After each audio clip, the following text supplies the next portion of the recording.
Good afternoon में थोड़ा डल लगता है मन में। आपको लगता है कि आधा दिन आपका कुछ हो गया है, बस बचा कुछ दिन निकालना है, वो फीलिंग नहीं चाहिए हमको। तो गुड नाइट है ना, तो कुछ बचा ही नहीं है।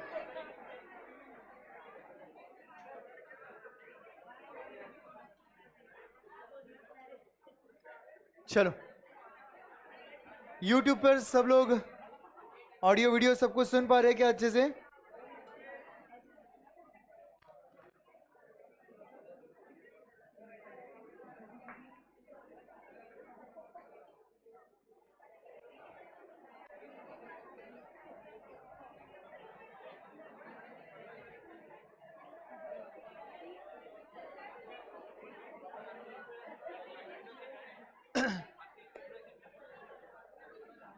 विनोद रेड्डी चैनल का एक्सेस दो मुझे उस। हाँ,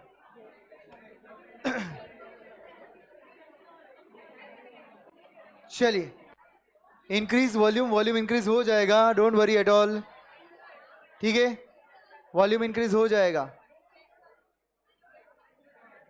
let us quickly start. So guys, आपको मैंने होमवर्क दिया था। I am starting with the homework part. सब लोग रेडी है? इस चैप्टर में हम लोग एक एडिशनल चैप्टर भी पढ़ने वाले हैं। कल के सिलेबस ओवरव्यू में हमने बोला था basics of FM, scope and objective of FM पढ़ा था ना, उसमें एक एडेड पोर्शन मैंने ऐड किया है, and that portion is called as time value of money, जो आपके मैथ्स के सिलेबस में फाउंडेशन में पढ़ा आपने, बट आई वोंट अज्यूम कि आपने पढ़ा है नहीं, बट मैं कोई अजम्पशन से नहीं बढ़ूंगा आगे, मैं खुद आपको बेसिक से पूरा पढ़ाऊंगा। यहां पर जितने भी क्वेश्चंस हम लोग सॉल्व करेंगे साथ में सॉल्व करेंगे। आपके होम एक्सरसाइज क्वेश्चन भी आपको स्क्रीन पर नहीं दिखाया जाएगा, आपके साथ यहां पर डिस्कस किया जाएगा by properly solving it. No doubt expecting कि आपने घर पे सॉल्व किया है। ठीक है,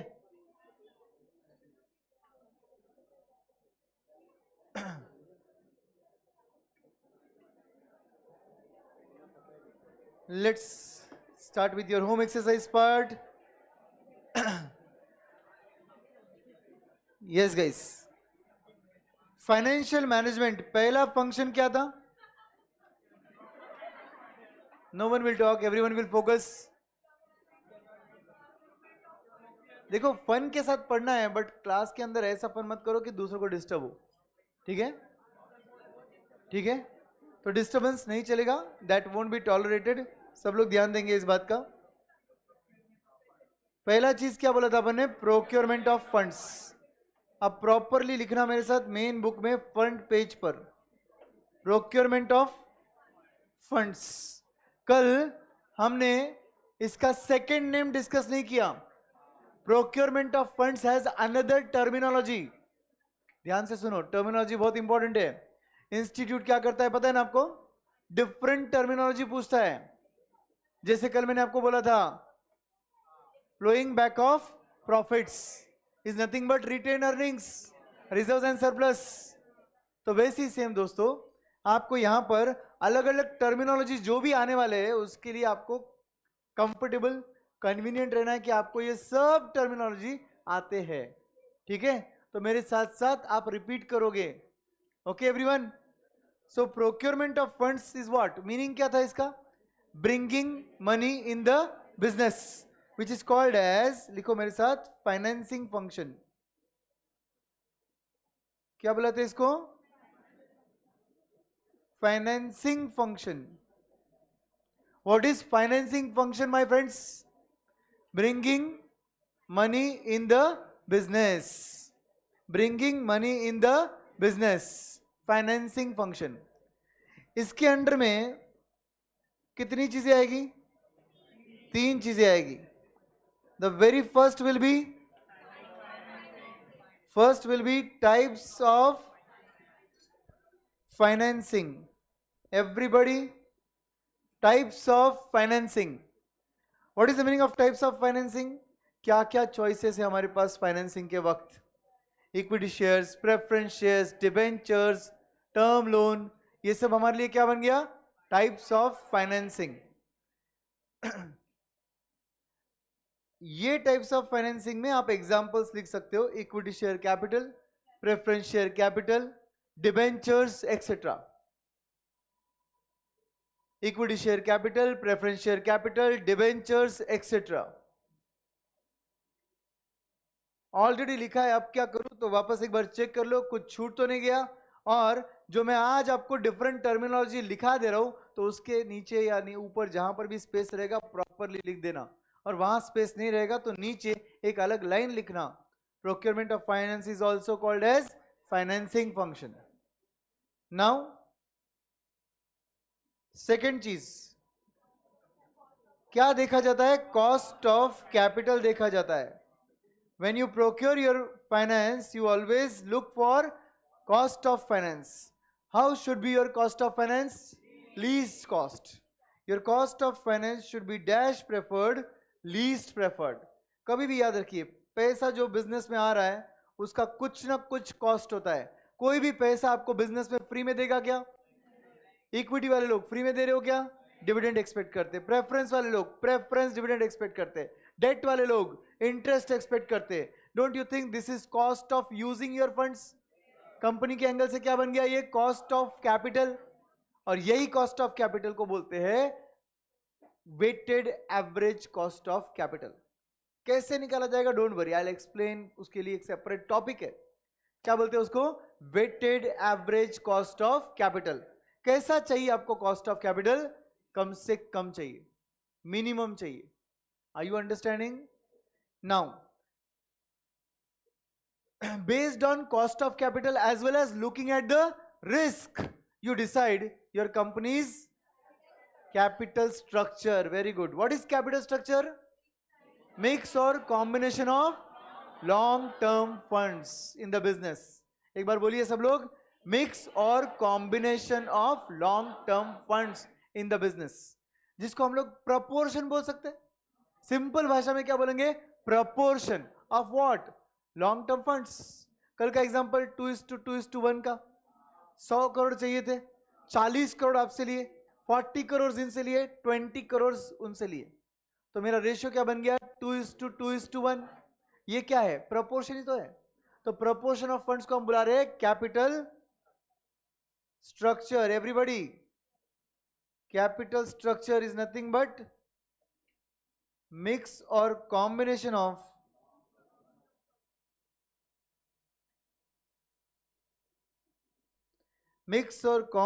of long term funds.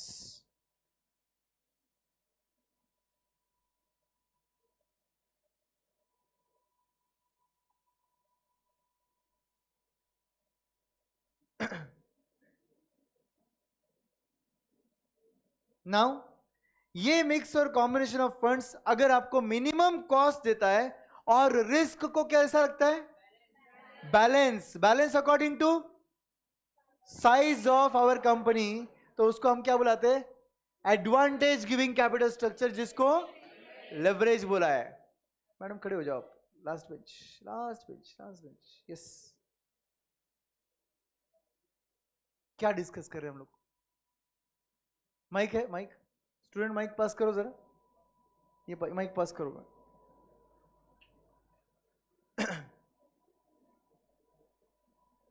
Fast, जरा जल्दी फास्ट करना।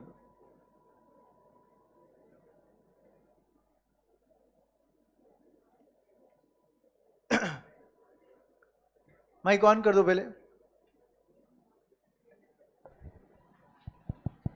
यस, बोलिए क्या डिस्कस कर रहे हैं हम लोग? कैपिटल स्ट्रक्चर के बारे में। हाँ, तो कैसे डिसाइड करते हैं आप कैपिटल स्ट्रक्चर?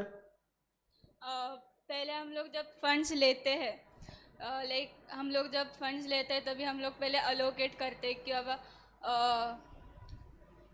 छोटे से कैसे अलोकेट करना है, कौन से प्रोपोर्शन में अलोकेट करना है, वो हम लोग डिसाइड करते हैं। हाँ, वही क्या देख कर डिसाइड करते हैं आप? बिजनेस का साइज देखते हैं कि वो स्मॉल है, मीडियम है या लार्ज है।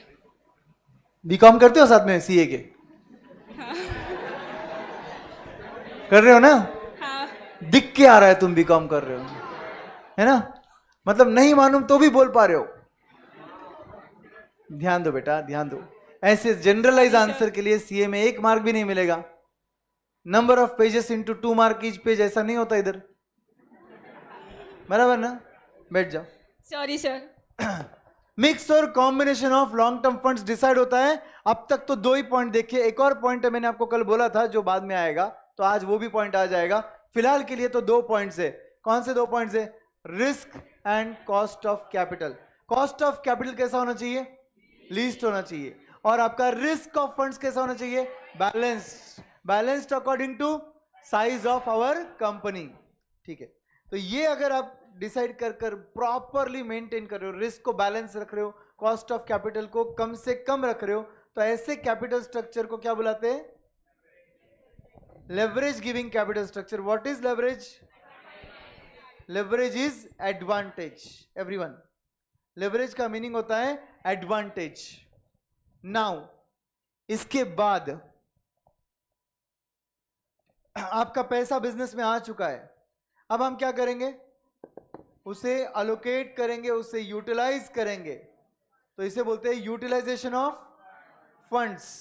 Utilisation of funds should give you maximum returns. Everybody, utilisation of funds should give you maximum returns. कल मैंने एक बात बोली थी आपको कि रिटर्न्स जितने ज्यादा और कॉस्ट जितना कम, उतना प्रॉफिटेबिलिटी ज्यादा। मतलब मेरे ओवरऑल पैसे का कॉस्ट कैसे चाहिए? कम, और उसे बिजनेस में डिप्लॉय कर कर मुझे जो रिटर्न्स मिल रहे हैं वो कैसे चाहिए? ज्यादा। तो जितने ज्यादा रिटर्न्स आएंगे और जितना कॉस्ट कम रहेगा उतना कंपनी का प्रॉफिट्स ज्यादा होगा। करेक्ट? नाउ यूटिलाइजेशन के लिए एक और नाम है दोस्तों, यूटिलाइजेशन के लिए भी एक और नाम है। जैसे आपने इधर लिखा फाइनेंसिंग फंक्शन, वैसे वहां पर होता है इन्वेस्टमेंट फंक्शन। क्या बोलते हैं उसे? लिखिए मेरे साथ, investment function. This is another name for utilisation of funds. कितने फंक्शंस हो गए? 2। फाइनेंसिंग मतलब बिजनेस में पैसा लाना, इन्वेस्टमेंट फंक्शन मतलब बिजनेस में पैसा इन्वेस्ट करना। लाने के वक्त का टारगेट मिनिमम कॉस्ट, इन्वेस्टमेंट के वक्त का टारगेट मैक्सिमम रिटर्न्स। सिंपल है? ओके। इन्वेस्टमेंट के टाइप्स कितने हैं? 2 टाइप्स थे। पहला था शॉर्ट टर्म और दूसरा था लॉन्ग टर्म। तो आइए इन्वेस्टमेंट के 2 टाइप लिखते हैं। पहला लिखेंगे शॉर्ट टर्म और दूसरा लिखेंगे long term. Long term accounts की भाषा में होते हैं कैपिटल एक्सपेंडिचर, जिसको फाइनेंस में एक शॉर्ट फॉर्म दिया गया है, capex. What is capex? Capital budgeting, sorry capital expenditures. Okay, capital expenditures.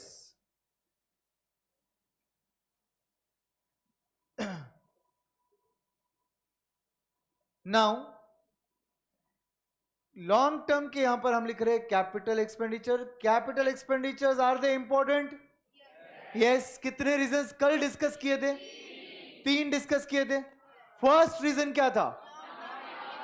Long term implications. आज का फैसला आने वाले कई सालों तक इंपैक्ट करेगा, तो सोच समझ के लो।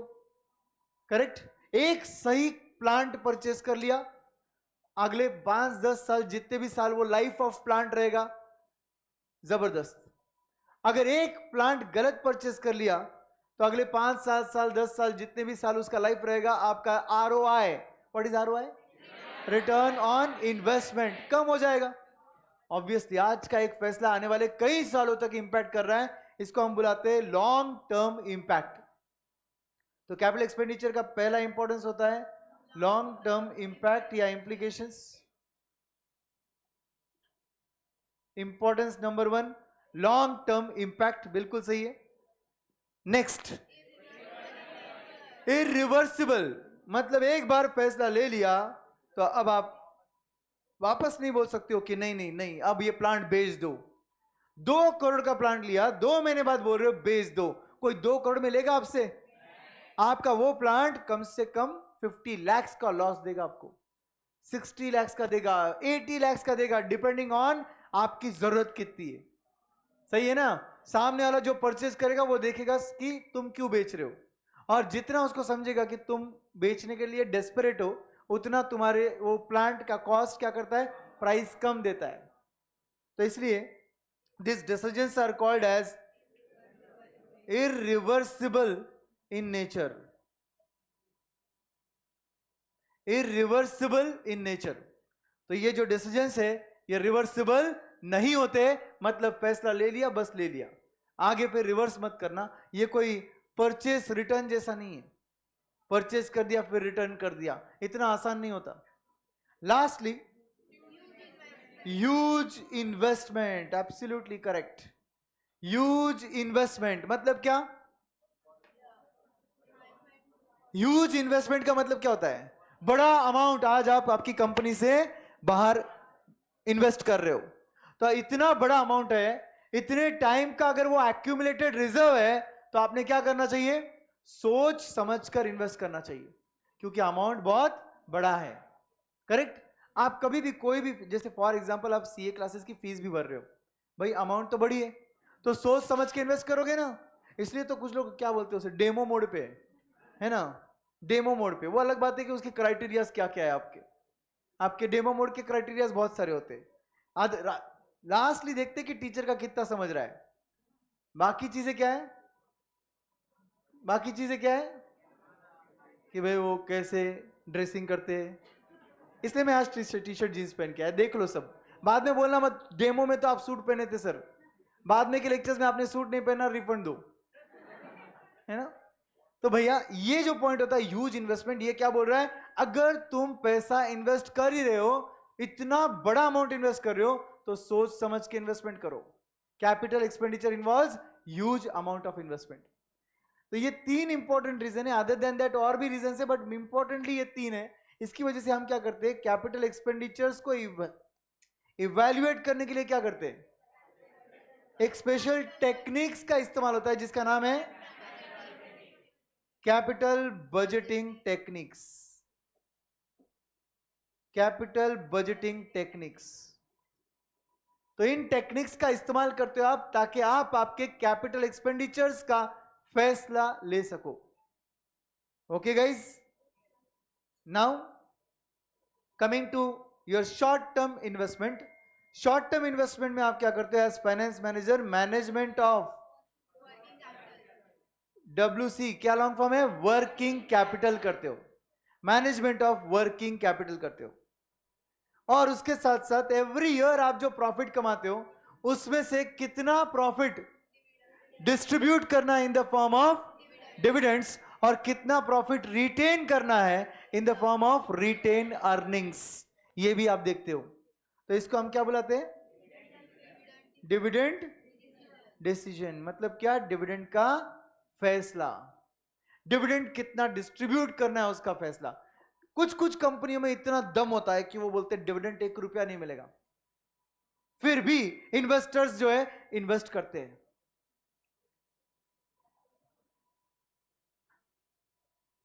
हर कंपनी को डिविडेंड डिस्ट्रीब्यूट करना जरूरी होता है? आपको पूछ रहा हूं. हाँ हाँ हाँ. हर कंपनी को डिविडेंड डिस्ट्रीब्यूट करना जरूरी होता है क्या? नहीं होता है. नहीं? पक्का? ध्यान दो. कुछ कंपनीज ऐसी होती है जो डिविडेंड्स बहुत ज्यादा देती है टू इंप्रेस द इन्वेस्टर्स. आपने देखा है, जैसे कि वेदांता एक कंपनी बहुत अच्छा डिविडेंड देती है, बहुत अच्छा डिविडेंड देती है. डिविडेंड यील्ड उसका ऑलमोस्ट 6% के आसपास है. डिविडेंड यील्ड क्या होता है वो भी आप रेशियो एनालिसिस में सीखोगे, डोंट वरी. आपको मैंने कल ही बताया था कि आपके 2 साइड्स होते हैं शेयर मार्केट को एनालाइज करने के. फंडामेंटल एनालिसिस जो है वो कहां कवर होगा? रेशियो एनालिसिस में कवर होगा मेनली. ठीक है. तो कंपनीज जब इन्वेस्टमेंट आप करते हो तब आप डेफिनेटली वेरियस पैरामीटर्स देखते हो. कितना ये कंपनी डिविडेंड देता है, कितने ये कंपनी के शेयर प्राइस बढ़ते हैं, ये सब देखते हो आप. ट्रैक रिकॉर्ड, पास्ट में क्या था, फ्यूचर में क्या एक्सपेक्टेड है, सब कुछ. और उसके बेसिस पर आपकी इन्वेस्टमेंट्स होती है कंपनी में. शेयर मार्केट में कितने लोग इन्वेस्ट करते हैं? एक्सपेक्टेशन से ज्यादा लोग दिख रहे हैं यहां पर शेयर मार्केट में इन्वेस्ट करने वाले. बेटर रहेगा कि आपके सीए इंटर के एग्जामिनेशन तक आपका डीमैट जो है बंद रहना चाहिए. बेटर रहेगा, क्योंकि जिस दिन तुम आप एक शॉर्ट पोजीशन ले लेते हो उस दिन आपका लॉन्ग टर्म के लिए ध्यान नहीं रहता है। एक दिन एक पोजीशन लेके बैठे हो आप इंट्राडे, पैसा तो है नहीं ज्यादा, तो करोगे क्या? इंट्राडे ट्रेड करोगे। What is intraday? उसी दिन खरीदा उसी दिन बेचना है आपको। तो कौन सा ध्यान रहेगा आपको मेरे लेक्चर में? 3:30 बजे मार्केट बंद होने वाला है, आप यहां पे ध्यान कहां दोगे फिर? आप मेरे लेक्चर में कभी नहीं देखोगे कि मैं मोबाइल फोन में मार्केट देख रहा हूं, because I never trade. Being into finance from past 17 years, I never trade, I only invest. कहां सर हम भी लॉन्ग टर्म इन्वेस्टमेंट करते? कितना पैसा है तुम्हारे पास लॉन्ग टर्म? हाँ, इसीलिए थोड़ा कंट्रोल करो, लॉन्ग टर्म विजन रखो। जैसे ही एग्जाम खत्म हो जाएगी ना, आपकी एग्जाम खत्म होगी ना, उसके बाद 2 दिन का फ्री सेमिनार रखूंगा मैं आपके लिए, technical analysis in stock market. Fundamental तो आप पढ़ लोगे रेशियो में थोड़ा बहुत, सीए फाइनल में भी फंडामेंटल बहुत आ जाएगा, वैल्यूएशन ऑफ कंपनी वगैरह सब कुछ है उधर, वैल्यूएशन ऑफ सिक्योरिटीज है सीए फाइनल में, बट टेक्निकल अपने सिलेबस में बहुत कम कवर्ड है। फाइनल मतलब आपने इंटर में तो है ही नहीं, फाइनल में भी छोटा सा टॉपिक है, but for you guys I will exclusively keep at least 3 hours के 2 दिन के session, but after your batch नहीं, exam, after your exam same month में रखेंगे। जनवरी में एग्जाम दे रहे हो, जनवरी एंड में रखेंगे। सितंबर में एग्जाम दे रहे हो, सितंबर एंड में रखेंगे। That's my promise. बट तब तक आप एक प्रॉमिस करो, आप इन्वेस्टमेंट के लिए ट्रेडिंग नहीं करोगे, आप आपके डीमैट्स को नहीं खोलोगे, बिकॉज आपका पूरा ध्यान इधर होना चाहिए। हाँ सर, आपके लेक्चर में नहीं खोलेंगे, ऐसा भी नहीं चाहिए दोस्तों, क्योंकि पहले वाले लेक्चर्स में भी ध्यान देना है। सिर्फ एफएम नहीं पास होना है, पूरा ग्रुप पास होना है आपको। एंड इतना बड़ा इन्वेस्टमेंट की वो क्लासेस में अफोर्डेबल नहीं है कि आप 100, 200, 500, 1000, 2000 के लिए कहीं पर भी आप ध्यान भटकाओ, ठीक है? वैसे भी इंटर के अंदर फ्रैंकली स्पीकिंग आपके स्टॉक मार्केट का और सीए इंटर का दूर दूर तक संबंध नहीं है। तो कोई ऐसा मत बोलना कि डीमैट हम इसलिए ऑपरेट करते बिकॉज हमको एफएम अच्छे से समझे। वास्तविक जीवन में इसका कोई संबंध नहीं है, तो बेटर रहेगा कि इधर फोकस करो। नाउ शॉर्ट टर्म में अपन ने बोला management of working capital, as well as हमने बोला डिविडेंड के डिसीजंस, राइट? ये सब होना चाहिए था। ऐसा हुआ या नहीं हुआ ये देखने के लिए हम क्या करते हैं? परफॉर्मेंस इवैल्यूएशन करते हैं गाइस। परफॉर्मेंस इवैल्यूएशन का मतलब क्या हुआ? Ratio analysis. Everybody, ratio analysis करते हैं हम लोग परफॉर्मेंस इवैल्यूएशन के लिए, रेशियो एनालिसिस करते हैं।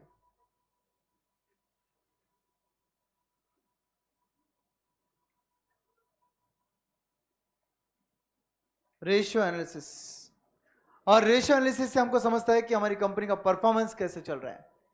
आप सबको पता है परफॉर्मेंस इवैल्यूएशन भी 2 टाइप के होते हैं, एक इंटर फर्म और एक इंट्रा फर्म। वर्ड समझते आपको? थोड़ा आइडिया आ रहा है? सुनकर समझ रहा है? इंटर फर्म मतलब 2 अलग अलग companies same year. For example financial year 23-24 last year जो हो चुका है, उसका परफॉर्मेंस लेट अस से मैं कंपेयर कर रहा हूं Tata steel and Kamdhenu steel. अब मुझे बोलिए स्टील कंपनी से दोनों एक दूसरे के कॉम्पिटिटर हैं, एंड सपोज हम सेम ईयर में 2 डिफरेंट कंपनीज का परफॉर्मेंस कंपेयर कर रहे हैं, तो इसे क्या बुलाएंगे? Inter firm. Inter firm. कभी इंटर कॉलेज कंपटीशन खेला होगा, इंटर स्कूल खेला होगा, बस वही तो है, बिटवीन 2 स्कूल, बिटवीन 2 कॉलेजेस, वैसे ही बिटवीन 2 कंपनीज। एवरीवन, वैसे दूसरा टर्म क्या रहेगा? Intra firm. Now friends, in intra firm what we do? Same company 2 different years. For example मेरा परफॉर्मेंस 24-25 का आई विल कंपेयर विथ 23-24, तो ये क्या बन जाएगा? Intra firm. अंडरस्टूड? यस। तो ये हमारा ओवरऑल सिलेबस का ओवरव्यू था। हमने देखा कि इन चैप्टर्स में हम लोगों ने पूरा सिलेबस कवर कर लिया था इस एक डिस्कशन की वजह से, और आज हम क्या कर रहे हैं? Scope and objective of financial management शुरुआत करेंगे। इंस्टीट्यूट ने क्या किया, 2018 के पहले इसी चैप्टर में टाइम वैल्यू ऑफ मनी था, बट इन्होंने सोचा कि सीए फाउंडेशन में भी है मैथ्स में, तो बेटर रहेगा कि यहां से निकाल देते, स्टूडेंट्स ने वहां तो पढ़ा ही है, और इसलिए उन्होंने यहां से निकाल दिया विदाउट सोचे कि डायरेक्ट एंट्री वाले बच्चे भी दे सकते हैं। जो इन्होंने फाउंडेशन पढ़ा है उन्होंने तो वैसे भी एमसीक्यू गोल गोल गोल गोल किए हैं। तो भैया मैं ये बिलीव ही नहीं करूंगा कि आपको टाइम वैल्यू ऑफ मनी पूरा आता है। हम लोग इस चैप्टर में थियोरेटिकल पार्ट के साथ साथ टाइम वैल्यू ऑफ मनी भी कवर करेंगे। Are you clear? चलो, तो आपके सिलेबस में सबसे पहले आपको दिखेगा एक थ्योरी क्वेश्चन, आपके नोट्स अगर आप ओपन करोगे तो, two basic aspects of financial management.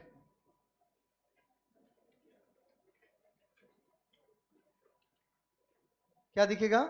To basic aspects of financial management, जिसको हमने ऑलरेडी कवर कर लिया है। क्या कवर किया बोलो? Procurement of funds and effective utilization of funds. तो अगर एग्जाम में थ्योरी क्वेश्चन आता है what are the two main aspects of FM finance function, तो आप क्या बोलोगे? Procurement and utilisation. प्रोक्योरमेंट के वक्त आप क्या देखते हो? Various sources available, types of financing. उन सोर्सेस में आप मेनली कितनी चीजें देखते हो? दो आपको पता है, बट एक और चीज आज आपको पता चलेगी। पहले दो चीजें जो आपको पता है प्रोक्योरमेंट के वक्त, वो बताइए क्या है? प्रोक्योरमेंट के वक्त दो चीजें देखी जाती है, कॉस्ट ऑफ कैपिटल जो कि होना चाहिए लीस्ट कॉस्ट, और दूसरा आपका रिस्क ऑफ फंड्स बैलेंस्ड होना चाहिए according to size of company, because higher the risk higher the returns, lower the risk lower the returns. That does not mean take highest risk, it simply means take balanced risk. जितना risk लो जितना तुम्हारी company को बर्दाश्त होता है, ठीक है। तो प्रोक्योरमेंट के वक्त हम लोग वेरियस सोर्सेज देखते हैं, equity, preference, debentures, term loans देखते हैं। प्रोक्योरमेंट डिफरेंट सोर्सेज से हो सकता है, हर सोर्स का रिस्क अलग होता है, कॉस्ट अलग होता है। लास्ट फैक्टर जो हमने कवर नहीं किया वो था कंट्रोल। तो कितनी चीजें देखी जाती है? तीन, रिस्क, कॉस्ट एंड कंट्रोल। आगे से इसको हम बुलाएंगे आरसीसी। क्या बुलाएंगे? RCC, risk, cost and control. Everybody, cement company है ना, आरसीसी, यस। तो risk, cost and control. Risk कैसे चाहिए? बैलेंस। कॉस्ट कैसे चाहिए? लीस्ट कॉस्ट चाहिए। नाउ लेट्स अंडरस्टैंड पहले रिस्क का मतलब क्या हुआ। कल भी समझाया था, रिस्क के अंदर दो चीजें होती है। किसने पैसा लिया आपसे? कंपनी ने। कंपनी ने आपसे पैसा लिया तो अब बदले में कुछ कमिटमेंट दिया, यस। कमिटमेंट नंबर 1 क्या दिया? पीरियोडिक आपको रिटर्न्स दिए जाएंगे जो कंपनी का कॉस्ट है, आपको दिया जाएगा इंटरेस्ट, आपको दिया जाएगा प्रेफरेंस डिविडेंड। इनको देने के बाद जो बचेगा उसमें से आपको दिया जाएगा as equity dividend. Are you all जेपिंग? Now pay attention. दूसरा कमिटमेंट आपको दिया गया कि आपका पैसा आपको वापस भी मिलेगा। डेट वालों को बोला गया यस पक्का मिलेगा भैया, डराना मत बस। इनसे हम डरते बहुत क्योंकि ये बहुत डेंजर है। अगर इनका पैसा इनको वापस नहीं दिया तो हमारा एसेट सेल ऑफ कर कर पैसा वसूल करते हैं। चलो डिवेंचर होल्डर नहीं है, बैंक है ये, तो ये तो नीलामी कर देगी प्रॉपर्टी डायरेक्टली, सही है कि नहीं? आते प्रेफरेंस वालों पर, प्रेफरेंस वाले लोग भी तो रिडेम्पशन मांगते हैं, तो रिस्क की हद तक तो उनका भी रीपेमेंट का रिस्क आ रहा है। तो कितने टाइप के रिस्क है? दो, पीरियोडिक रिटर्न्स देने के रिस्क है और प्रिंसिपल अमाउंट को रिडीम करने का रिस्क है। Are you with me? सब लोग बोलेंगे पहला रिस्क कौन सा है? पीरियोडिक रिटर्न्स देने का रिस्क। दूसरा रिस्क कौन सा है? आपका प्रिंसिपल अमाउंट रिडीम करने वाला रिस्क, ठीक है। इस रिस्क की हद तक भी देखेंगे कि क्या होता है।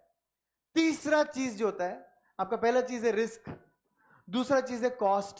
कॉस्ट तो आपको पता ही है, आपका पैसा यूज जो मैं कर रहा हूं उसका कॉस्ट। दो टाइप के कॉस्ट आपके दिमाग में होते हैं जनरली, एक पैसा लाते वक्त जो कॉस्ट लगा है कंपनी को वो, और एक जो पैसा ला लिया है उसको यूज करने का कॉस्ट। मैं कौन से कॉस्ट की बात कर रहा हूं? मेनली यूज करने का कॉस्ट। जैसे मैंने आपको बोला आपको देना पड़ेगा इंटरेस्ट, ये मेरा कॉस्ट है। आपको देना पड़ेगा डिविडेंड, ये मेरा कॉस्ट है। आपको भी देना पड़ेगा डिविडेंड, वो मेरा कॉस्ट है। तो इसका मतलब क्या हुआ? Cost is nothing but funds को यूज करने का कॉस्ट। समझा? अब तीसरी बात यहां क्या लिखी है जिसको मैंने सर्कल किया है? Control. What is the meaning of control friends? Control मतलब मैनेजमेंट और वोटिंग पावर्स. बोलो मेरे साथ, मैनेजमेंट और वोटिंग पावर्स. क्या लगता है आपको, वोटिंग पावर्स डाइल्यूट हुआ तो अच्छा है या नहीं होना चाहिए? नहीं होना चाहिए. ऑफ कोर्स नहीं होना चाहिए dilute. I will give you example. Reliance किसका कंपनी है? अंबानी का. क्यों? मेरा भी है. हाँ, 100 शेयर है मेरे पास रिलायंस के. बोलो अभी, क्या ये कंपनी मेरा हुआ कि नहीं हुआ? Yes, part owner. But that part in comparison to Mukesh Ambani is a very very very very very very very very small part. बराबर है, नेग्लिजिबल भी बोला तो भी चलेगा, बट है ना. तो फिर इज्जत से अपन क्या बन गए? ओनर. तो अपने पास क्या आएगा? वोटिंग पावर आएगा ना. बट फिर भी तुमने बोला वो अंबानी का कंपनी है, क्योंकि दोस्तों, मैडम को उठाओ. क्योंकि दोस्तों, आप जब शेयर होल्डर बनते हो ना, तो आपके पास वोटिंग पावर आता है. जितने शेयर होल्डर्स ज्यादा रहेंगे उतना कंपनी का डाइल्यूजन ऑफ कंट्रोल होगा. तो भैया आज अगर एजीएम में सब लोग प्रेजेंट हो जाए, जितने भी लोग शेयर होल्डर है, मेरे जैसे चिल्लर लोग भी जिनके पास 100 शेयर है, वो लोग भी प्रेजेंट है सपोज, और अंबानी भी प्रेजेंट है, और वोटिंग पावर हो रहा है, किसकी बात सुनी जाएगी? अंबानी की, क्योंकि उसके पास मैक्सिमम वोटिंग पावर्स है. तो do you understand that ultimately voting power dilute क्यों नहीं होनी चाहिए? क्योंकि पब्लिक लिमिटेड कंपनी है, बट सच में फैसला पब्लिक के हाथ में छोड़ा नहीं जा सकता ना. आज बिरला ग्रुप, आदित्य बिरला, बिरला ग्रुप, तो ये भी बिरला फैमिली को बिलोंग करता है. ये जो रिलायंस है, ये भी अंबानी फैमिली को बिलोंग करता है, उसके क्लोज फ्रेंड सर्कल को बिलोंग करता है. उनके नियर एंड डियर वंस है, उनको ही उनका वोटिंग पावर ज्यादातर दिया गया है. टाटास, बिरलास, जितने भी तुम फेमस कंपनी जानती हो, तो वो सब फेमस कंपनी के पीछे कौन है? उसके मैक्सिमम स्टेक होल्डर्स है, जिनका आज वोटिंग पावर चलता है, इसलिए कंपनी बराबर चल रहा है. एवरीबॉडी. तो अल्टीमेटली वोटिंग पावर्स डाइल्यूट एक लिमिट तक होना चाहिए. कितने लिमिट तक होना चाहिए? कि ultimate control should be in the hands of real owners. Again, dilution of control should be balanced according to size of company. जैसे कि रिलायंस कितने शेयर मार्केट में बेचेगा वर्सेस कल जाके पीएस एकेडमी का एक शेयर, सपोज हमने आईपीओ निकाला, तो उन्होंने कितने शेयर्स मार्केट में दिए, फर्क रहेगा कि नहीं रहेगा? Obviously number of shares of Reliance and compare to that PS limited, तो डेफिनेटली बहुत डिफरेंस रहेगा, क्योंकि मेरे शेयर कैपिटल कम रहेगा, फेस वैल्यू पर शेयर दोनों का सेम है, उससे कुछ नहीं होता. फेस वैल्यू पर शेयर है वो. अल्टीमेटली नंबर ऑफ शेयर्स मेरे बहुत कम है, तो मार्केट में मैं कितने शेयर्स दे सकता हूं वर्सेस रिलायंस मार्केट में कितने शेयर्स दे सकता है. ऑब्वियसली डिफरेंस है कि नहीं? अल्टीमेटली कोई भी ओनर क्या करेगा? ये देखेगा कि परसेंटेज होल्डिंग उसके पास क्या होनी चाहिए? ज्यादा होनी चाहिए. तो वो क्या कर रहा है? अल्टीमेटली शेयर इश्यू करते वक्त, डाइल्यूजन ऑफ कंट्रोल करते वक्त, कंपनी के साइज को देखकर डाइल्यूट कर रहा है ना. कंपनी के साइज को देखकर डाइल्यूट कर रहा है. So this is again, dilution of control should be according to size of company. तो वापस से वो क्या बन गया? Risk balanced, control dilution also balanced, cost of capital should be least cost. Everyone, cost of capital कैसा चाहिए? Least चाहिए. बट रिस्क कैसा चाहिए? बैलेंस. डाइल्यूजन ऑफ कंट्रोल कैसा चाहिए? Balanced. I hope you understood this. तो नेक्स्ट पॉइंट बोलता है the cost of fund should B dash. क्या लिखोगे यहां पर? Cost of fund should B dash. क्या लिखोगे? लीस्ट. अब पैरो करके डैश करो वहां पर. Cost of fund should be, क्या लिखोगे? Least. And there should be and hence a proper, यहां पर भी अब पैरो करो, proper what? Balance of risk and control factors becomes essential. क्या लिखा, समझा क्या? कॉस्ट ऑफ कैपिटल के वहां पर आप लिख रहे हो least cost, and risk and control के वहां पर आप लिख रहे हो बैलेंस. अंडरस्टूड? जब भी प्रोक्योरमेंट करोगे ये बातें ध्यान रखोगे. प्रोक्योरमेंट के लिए डेफिनेटली स्टेप्स बहुत सिंपल है. आइडेंटिफाई करो कहां कहां से पैसा आएगा, फिर डिटरमाइन करो आपका फाइनेंस मिक्स, मतलब क्या बोलते हैं इसको? Capital structure. फाइनेंस मिक्स का मतलब क्या हो गया? Capital structure, everybody, capital structure, finance mix. And then आपका रेजिंग ऑफ फंड्स होगा, मतलब बिजनेस में पैसा लाया जाएगा और फिर एक बार पैसा ला लिया तो उस पैसों से आप बिजनेस में प्रॉफिट्स कमाओगे। जो प्रॉफिट्स कमाओगे उसमें से कितना डिविडेंड बांटना है, कितना प्रॉफिट रिटेन करना है, ये भी टाइम टू टाइम आपको देखना होगा। करेक्ट? सर डिविडेंड का यहां पर क्यों लिखा गया है सर? डिविडेंड दोनों जगह आ सकता है, मालूम है? प्रोक्योरमेंट साइड भी आ सकता है, यूटिलाइजेशन साइड भी आ सकता है। Can anyone explain how? बोलिए।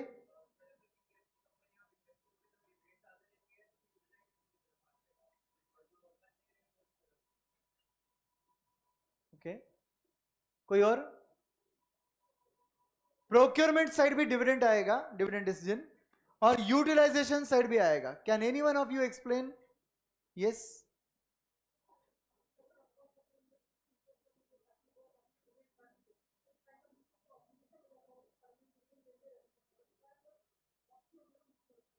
ठीक है, करेक्ट आंसर रहेगा तो मैं रिपीट करूंगा, डोंट वरी, बैठ जाइए। Anyone else who want to try? Yes,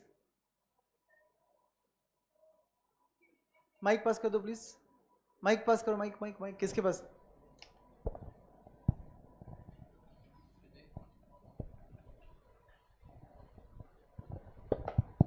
hello. Yes. जो डिविडेंड है वो हमारी कॉस्ट ऑफ कैपिटल भी होती है, तो प्रोक्योरमेंट के लिए भी वो रिलेवेंट होती है। जो डिविडेंड है वो हमारा कॉस्ट ऑफ कैपिटल। नहीं नहीं नहीं, ऐसे नहीं होगा logic. Anyone else? Head down वाला पर्सन लास्ट बेंच, क्या हेड डाउन करके सोच रहा है तो बोल दे भाई। Yes, that side, last row, anyone?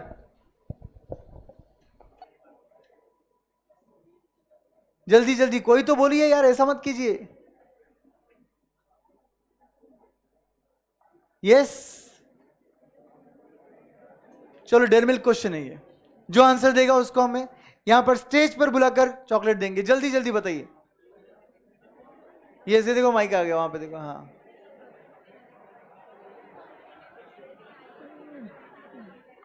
Company में किसी के शेयर्स खरीदने।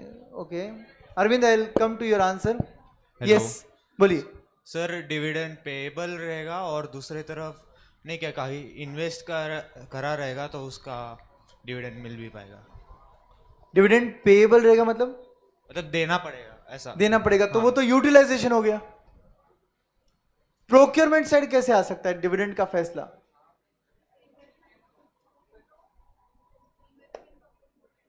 इन्वेस्टमेंट कंपनी होगी तो।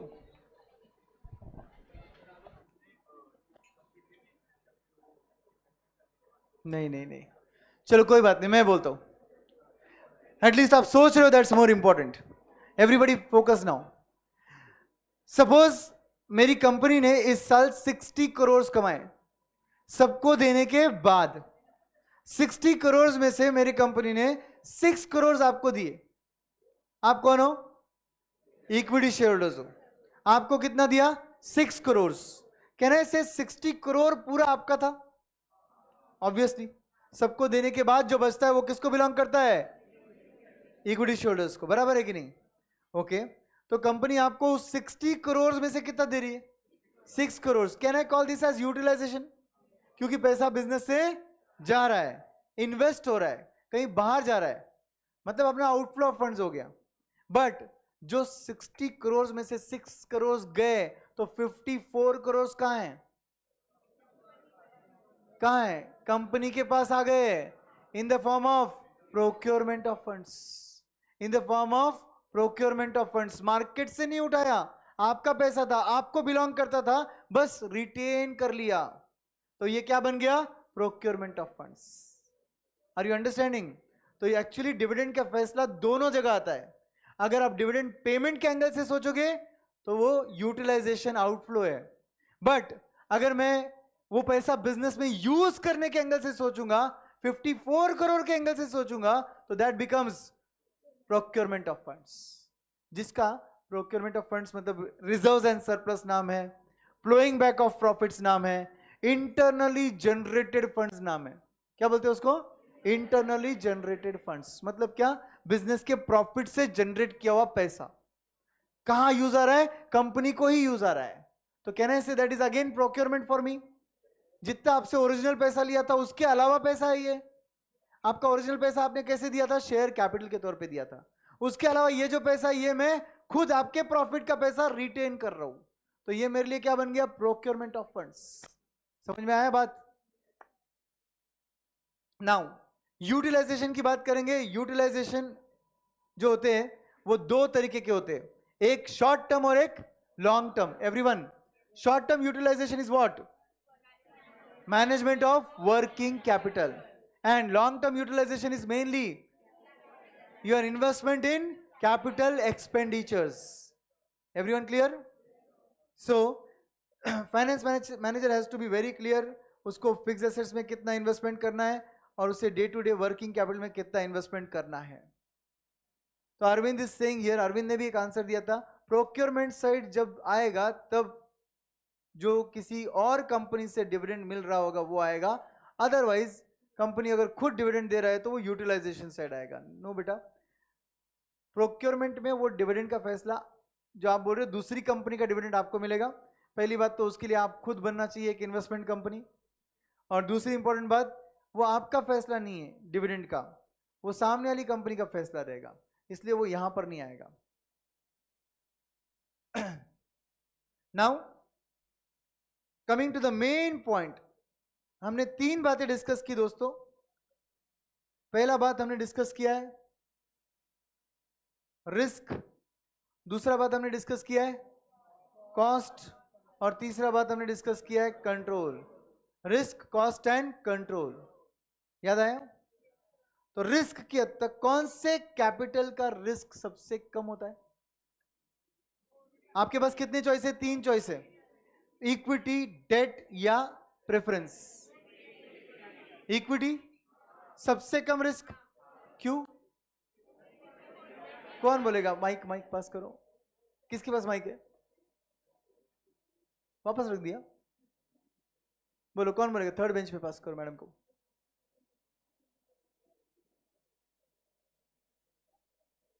यस बोलिए। सर, अगर रिस्क सबसे कम इक्विटी में होता है। आप बोल रहे हो रिस्क सबसे कम जो होता है वो इक्विटी में होता है, क्यों? क्योंकि वहाँ पे रिटर्न्स एक्सपेक्टेड नहीं है। Periodic fixed rate of return expected नहीं है, और एक रीजन है, रिस्क के दो रीजन थे मैडम।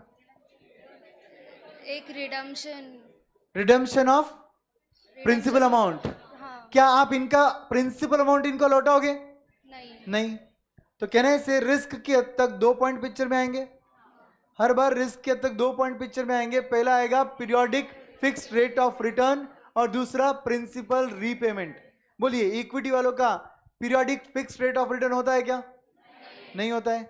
दूसरी इंपॉर्टेंट बात, इनका पैसा प्रिंसिपल अमाउंट इनको वापस दिया जाता है क्या? नहीं दिया जाता, तो इनका रिस्क सबसे कम हो गया। ये लोग क्या बोल रहे हैं मालूम है? पैसा ले लो, सबको देने के बाद अगर बचेगा तो देना, कोई टेंशन नहीं है। और दूसरी इंपॉर्टेंट बात ये क्या बोल रहे हैं मालूम है? कि हमारा प्रिंसिपल अमाउंट भी वापस मत दो। इतने अच्छे लोग है ना। डेट वाले लोग टोटली अपोजिट, भाई ले रहा है, बोल कितना रिटर्न देगा? हाँ पक्का देगा ना? तेरा प्रॉफिट और लॉस हो हमको लेना देना नहीं है, रिटर्न देगा ना? हाँ दे देगा भाई, देगा। हाँ फिर 5 साल बाद हमारा पूरा पैसा वापस देगा ना? हाँ। तो ये देखो कितने रिस्की हो गए। Periodic fixed rate of return मांग रहे हैं और दूसरा प्रिंसिपल रीपेमेंट भी मांग रहे हैं। प्रेफरेंस वाले लोग इनके बीच में आते हैं, इन दोनों के बीच आते हैं, थोड़ी माइल्ड कैटेगरी। थोड़ी माइल्ड मतलब क्या? ये लोग बोल रहे हैं फिक्स्ड रेट ऑफ रिटर्न दो, ठीक है, प्रिंसिपल अमाउंट भी वापस दो। हाँ एक जगह हमको आप पे दया आ जाएगी, लॉस हुआ तब। अगर लॉस हुआ तो डिविडेंड मत देना, नॉन क्यूमुलेटिव प्रेफरेंसेस। और क्यूमुलेटिव वाले थोड़े से बिजनेस माइंडेड रहते, वो बोलते लॉस हुआ तो इस साल डिविडेंड मत देना, अगले साल दोनों सालों का देना। पता है ना ये सब आपको? तो यस, तो रिस्क सबसे कम किसका है? इक्विटी वालों का। सबसे ज्यादा डिबेंचर्स, डेट वाले लोग, एंड इनके बीच आते हैं प्रेफरेंस वाले। करेक्ट? तो रिस्क सबसे कम इक्विटी वाला, सबसे ज्यादा डेट वाला। फिलहाल डेट इक्विटी पर फोकस करते हैं। Now coming to cost. क्या लगता है आपको कॉस्ट, कौन से पैसों का कॉस्ट सबसे ज्यादा है? ये जो आपको एकदम भगवान कैटेगरी के लोग दिख रहे थे ना, ये लोग बहुत डेंजर है, छुपे रुस्तम है ये। हाँ पैसा ले लो कोई बात नहीं, प्रॉफिट हुआ तो देना, नहीं तो मत देना, प्रिंसिपल अमाउंट भी वापस मत देना, ऐसा बोलकर पैसा तो दे दिया। अब जब हमारी कंपनी एकदम अच्छा कमा रही है तो हमको पूछते बाहर वालों को कितना दिया, हमने बोला 9%, तो हमको कम से कम 11-12 तो देना ही पड़ेगा। इतना कमा रही है कंपनी, हर वक्त किस पे नजर है? प्रॉफिट्स पर नजर है, और होना भी चाहिए भाई, रियल ओनर्स है। ये नहीं रखेंगे नजर तो कौन रखेगा? हमारी कंपनी के प्रॉफिट्स पे नजर किसकी है? इक्विटी वालों की। सबको देने के बाद जो भी बचता है किसको बिलोंग करता है? इक्विटी वालों को बिलोंग करता है। तो इक्विटी वाले, तुम सोचिए मेरा प्रॉफिटेबिलिटी बहुत अच्छा है तो आपके रिटर्न्स के एक्सपेक्टेशन भी ज्यादा हो जाते हैं। ये रियल ओनर्स है। जब मेरी प्रॉफिट्स बहुत ज्यादा होती है, आपके रिटर्न्स कैसे? फिक्स है। आपके रिटर्न्स कैसे? फिक्स है। डेट प्रेफरेंस फिक्स है। इक्विटी, मेरे रिटर्न्स अगर ज्यादा है तो आपके डिविडेंड के एक्सपेक्टेशंस भी ज्यादा होते हैं, कैपिटल एप्रिसिएशन के एक्सपेक्टेशन भी ज्यादा होते हैं, है ना? तो इसका मतलब इनके एक्सपेक्टेशन फिक्स नहीं है, हाई एक्सपेक्टेशन है। They are the real owners. दूसरी इंपॉर्टेंट बात, आपको जो पैसा दिया गया है, क्या दिया गया? पीरियोडिकली क्या दिया गया? इंटरेस्ट। आप डिबेंचर होल्डर रह सकते हो, आप बैंक रह सकते हो, आपको क्या दिया गया? इंटरेस्ट। इंटरेस्ट दोस्तों अकाउंट्स में कहां आता है? Interest paid, PNL account debit side आता है। आप सबको टैक्सेशन आता है, तो भैया टैक्सेशन में अपन ने देखा interest is tax deductible expense. तुमने एक बात पक्का है, जितने भी सब्जेक्ट्स अब तक पढ़े ना, हर सब्जेक्ट में एक लाइन तो सुनी होगी, ये बारे में आप एफएम में पढ़ोगे, है ना? यस डेफिनेटली, हर सब्जेक्ट में ये सेंटेंस यूज होता है, ये चीज आपके एफएम में आने वाली है। आप भी सोच रहे होंगे क्या क्या चीजें एफएम में आएगी भाई, हर सब्जेक्ट वाला बोलता है एफएम में ये पढ़ोगे, एफएम में वो पढ़ोगे। देखो टैक्स आ गया। FM is combination of all subjects. So दोस्तों जिनको टैक्स नहीं आता है उनके जानकारी के लिए बता देता हूं कि आपके इंटरेस्ट का खर्चा आपकी कंपनी के पीएनएल में डेबिट होता है। उस पीएनएल डेबिट होने की वजह से आपकी कंपनी के प्रॉफिट्स, क्या बोल रहा हूं मैं, आपको पूछ रहा हूं, हाँ क्या बात कर रहे हैं हम लोग? रिस्क के बारे में बात कर रहा हूं, रिस्क के बारे में बात कर रहे हैं हम लोग। आपको पता भी है रिस्क के बारे में नहीं बात कर रहे हम लोग मैडम, आप वहां तक ही कनेक्टेड थे, हम आगे बाद में कॉस्ट के बारे में ध्यान दो। कॉस्ट की हद तक दोस्तों हम बात कर रहे हैं। कॉस्ट में हमने बात किया डेट वालों का कॉस्ट, हम इनको पे करते हैं इंटरेस्ट। इंटरेस्ट कहां डेबिट होता है? पीएनएल में। उसकी वजह से कंपनी का नेट प्रॉफिट कम होता है और उसकी वजह से आने वाला टैक्स का लायबिलिटी कम आएगा ना। Amount payable of tax is a percentage of profit, taxable profit. Taxable profit निकालते वक्त इंटरेस्ट एक अलाउेबल एक्सपेंस है क्या? यस, पीजीपीपी पढ़ा है आपने, इंटरेस्ट एक अलाउेबल एक्सपेंस है। समझ में आ रहा है क्या? यस पीपल, समझ रहे हैं ना? तो फिर ऐसे केस में आपका ये खर्चा अगर अलाउेबल एक्सपेंस था तो डेफिनेटली पीएनएल डेबिट करना अलाउड था, और इसके पेमेंट की वजह से मेरा आने वाला टैक्स कम आया। इस कॉन्सेप्ट को एफएम की भाषा में बोलते हैं tax shield. Tax shield, shield मतलब प्रोटेक्शन, प्रोटेक्शन अगेंस्ट टैक्स। आपको मैं इंटरेस्ट पे कर रहा हूं, बकायदा इस इंटरेस्ट की वजह से मेरी कंपनी का टैक्स सेव हो रहा है, क्योंकि ये इंटरेस्ट जा रहा है मेरे पीएनएल डेबिट में। आते इन लोगों पर या उन लोगों पर, प्रेफरेंस हो या इक्विटी हो, इनको हम पे करते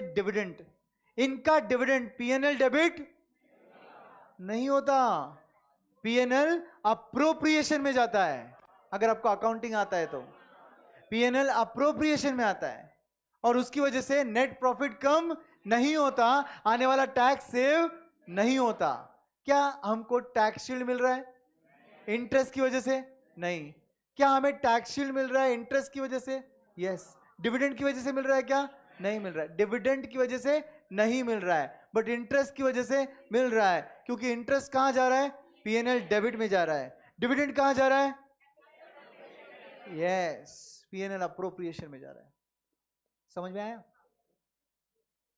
जिन लोगों को लग रहा होगा सर क्या बड़ी बात है सर, एक काम करो, टैक्स ही बचाना है ना, पीएनएल अप्रोप्रिएशन की जगह पीएनएल डेबिट कर दो सर, खेल खत्म, नेट प्रॉफिट कम हो जाएगा।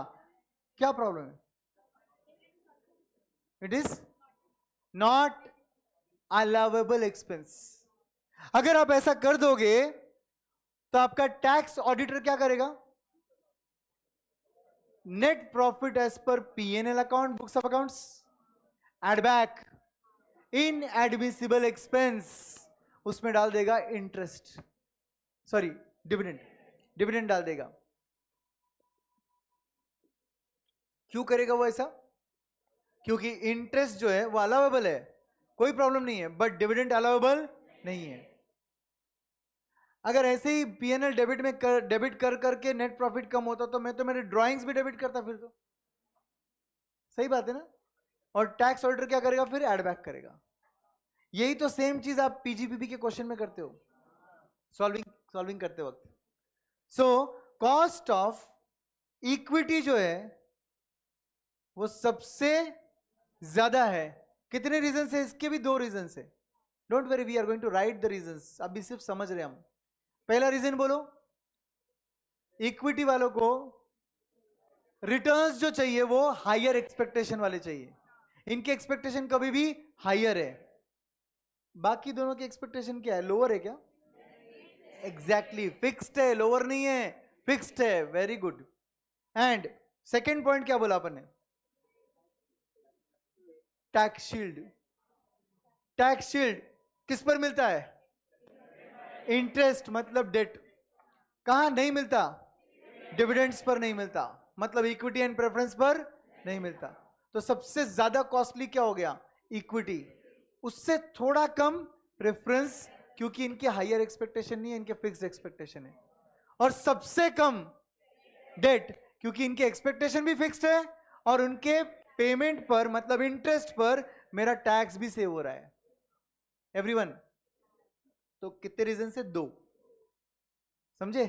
दोनों रीजन हम लोग लिखेंगे। तो यहां पर हम बोलेंगे डेट का कॉस्ट सबसे कम। देखो, डेट का रिस्क सबसे ज्यादा है, कॉस्ट सबसे कम है, इसलिए तो अपने को क्या करना पड़ रहा है? थोड़ा डेट और थोड़ा इक्विटी लेना पड़ रहा है, क्योंकि इक्विटी का रिस्क सबसे कम है बट कॉस्ट सबसे ज्यादा है। तो एक बेनिफिट इधर, एक बेनिफिट उधर है। तो अपने को क्या करना है? कॉम्बिनेशन कर कर रिस्क को करना है बैलेंस और कॉस्ट को करना है minimum cost. What about control dilution? Control dilute कब होता है? जब company fresh issue of debenture करेगा तब होगा क्या? क्यों नहीं होगा? क्योंकि डिबेंचर होल्डर्स को वोटिंग पावर्स नहीं है। Fresh issue of preference shares करेंगे, बोलो होगा क्या कंट्रोल डाइल्यूट? नहीं होगा। क्यों नहीं होगा? उनको भी वोटिंग पावर्स नहीं है। आप बोलोगे नहीं सर हमने पढ़ा था कहीं तो उनका वोटिंग पावर होता है sir. Only 2 matters connected to them. याद आया? वोटिंग रियल पावर सिर्फ और सिर्फ इक्विटी वालों के पास है। तो इसका मतलब अगर मैं फ्रेश इश्यू ऑफ इक्विटी करूं तो डाइल्यूजन होगा, बट डेट के केस में नो डाइल्यूजन। करेक्ट है क्या? No dilution of control.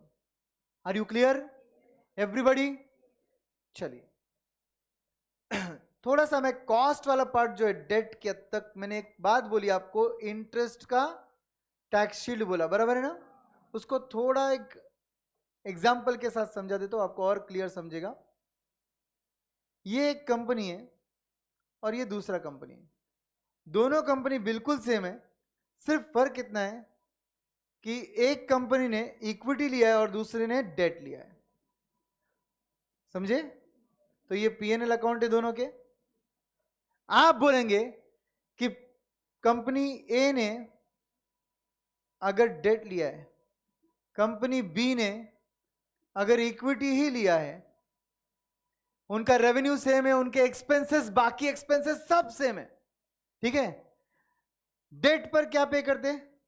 Interest. Can I write here two interest 100 रुपया? Everybody okay. तो यहां पर का नेट प्रॉफिट आता है सपोज 900 रुपये, करेक्ट? एग्जाम्पल ले रहे अपन. और इस 900 पर आप भरोगे टैक्स एट द रेट 30%. कितना होता है 900 का 30%?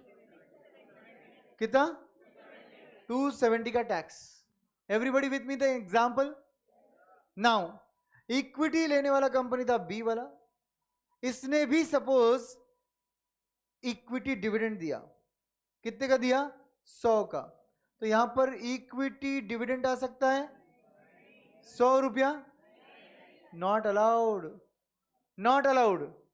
यहां का नेट प्रॉफिट कितना आएगा? इसका मतलब अगर दो कंपनी बिल्कुल सेम है रेवेन्यू एक्सपेंस की हद तक, तो यहां पर आएगा 1000 का net profit. Do you agree? और फिर इस 1000 पर 30% टैक्स, तो tax amount comes to 300.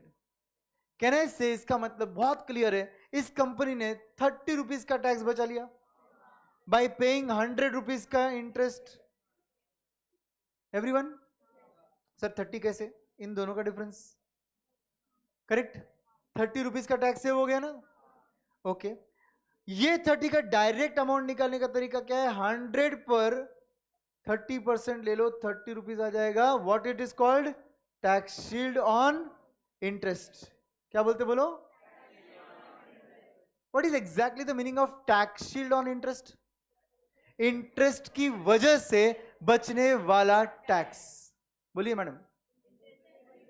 Interest की वजह से बचने वाला tax. Okay, that is called as interest tax shield. Everyone clear? ऐसा टैक्स शील्ड डिविडेंड के वक्त क्यों नहीं आता इनके? क्योंकि वो पीएनएल डेबिट अलाउड नहीं है. ये सब चीजें कहां आती है सर? टैक्सेशन में आती है. सेक्शन 36, 37 जो भी तुमने पढ़ा था पीजीपीपी में, अलाउएबल, डिसअलाउएबल, उन सब में. एवरीवन याद है? कुछ याद नहीं आ रहा है? एटलीस्ट इतना याद है कि पीएनएल अकाउंट में अगर डेबिट में इंटरेस्ट रहेगा तो कोई गड़बड़ नहीं है, चल सकता है. बस इतना ही समझना था. और इंटरेस्ट कहां डेबिट होता है? पीएनएल में होता है. ये तो आप अकाउंट में सीख चुके हो. और डिविडेंड कहां डेबिट होता है? पीएनएल अप्रोप्रिएशन में. What is appropriation? Distribution. PNL का डिस्ट्रीब्यूशन. बट बेसिकली सर ऐसे रूल क्यों है? क्योंकि इनका पैसा शेयर कैपिटल के तौर पे मेरे पास आया है, आपका पैसा लोन के तौर पे मेरे पास आया है. आपके पैसों पर जो मैं पे कर रहा हूं मेरा खर्चा है, इनके पैसों पर जो मैं पे कर रहा हूं ये डिस्ट्रीब्यूशन ऑफ प्रॉफिट्स है. तो ये पीएनएल डेबिट ही नहीं हो सकता ना, पीएनएल अप्रोप्रिएशन डेबिट होगा. Simple logic. Are you very very clear? चलिए, ये एग्जाम्पल के थ्रू और क्लियर हुआ टैक्स शील्ड का कंसेप्ट. चलो, अब आपके नोट्स में मैंने स्पेस दिया है आपके आंसर को लिखने के लिए. पहले बता दीजिए, यहां पर टाइप्स ऑफ फंड में लिखा है इक्विटी. रिस्क कैसा है? इक्विटी का रिस्क कैसा है? लोएस्ट रिस्क है. यहां पर लिख दीजिए lowest risk. Loan funds, loan funds का रिस्क कैसा है? हाईएस्ट, हाईएस्ट रिस्क है. इसके रीजंस कितने हैं? 2. अपन रीजन अलग से लिखेंगे, डोंट वरी. इधर मेंशन किया है मैंने शॉर्ट में, बट अलग से लिखेंगे. What about cost? इक्विटी का कॉस्ट हाईएस्ट है. अपन लिखेंगे most expensive. Most expensive, expensive लिखा है ना तो आगे लिख देंगे मोस्ट एक्सपेंसिव. बट लोन के तक कंपेरेटिवली क्या लिखेंगे? चीप. कंपेरेटिवली क्या रहेगा? वो चीप रहेगा. कौन सा कॉस्ट? लोन का कॉस्ट. इसके भी कितने रीजन है? 2. वो भी लिखेंगे अलग से, शॉर्ट में यहां पर लिखा हुआ है. ठीक है. डाइल्यूजन ऑफ कंट्रोल किसके सामने है? इक्विटी के सामने है. लोन के सामने क्या लिखा हुआ है? No dilution of control. Are you getting the points? Everybody FM के पेपर का लास्ट क्वेश्चन रहेगा थ्योरी क्वेश्चन, आपको अटेम्प्ट नहीं करना है। प्रैक्टिकल का कोई भी क्वेश्चन अगर टफ आ जाए तो आपको आना चाहिए, इसलिए ये सब डिस्कस किया जा रहा है। अदरवाइज डायरेक्ट प्रॉब्लम भी स्टार्ट किया तो भी फर्क नहीं करता, ठीक है।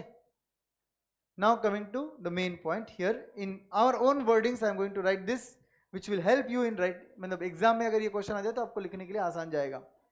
ऐसा एग्जाम में क्वेश्चन आ भी चुका है एक दो बार। Why cost of using equity is more than using debt? तो ये क्या बोल रहा है? Explain why equity is more costlier than debt. समझे कि नहीं? कितने रीजंस आएंगे? दो। रिस्क के भी दो है, कॉस्ट के भी दो है। ये क्वेश्चन रिस्क के बारे में या कॉस्ट के बारे में? कॉस्ट के बारे में। तो अब आप बताएंगे कॉस्ट की हद तक इक्विटी का कॉस्ट ज्यादा क्यों है डेट के मुकाबले? हायर रिटर्न्स चाहिए। क्यों भाई, क्यों हायर रिटर्न्स क्यों चाहिए? Real owners, right. Fixed rate नहीं है, हाई रिटर्न्स चाहिए, जितने आउटसाइडर्स के दिए उससे ज्यादा चाहिए। दूसरा reason, tax shield on dividend नहीं मिलता। इसके वर्सेस यहां पर क्या होता है? फिक्स्ड एक्सपेक्टेशन है। हायर एक्सपेक्टेशन का अपोजिट यहां पर क्या है? लो नहीं है, फिक्स्ड है। और दूसरा point, tax shield on interest मिलता है। Everybody, are you understanding? Let's write this point. There are two reasons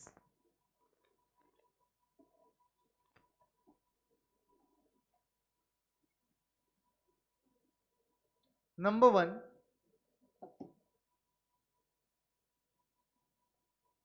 higher expectations. Higher expectations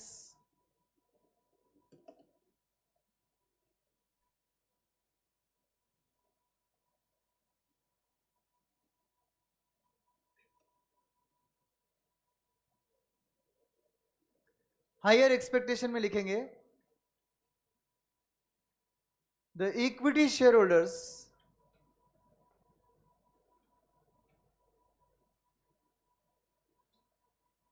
are real owners of company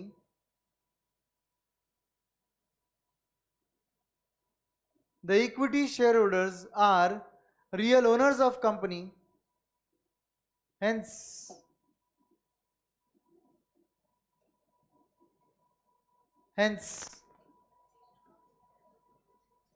their expectations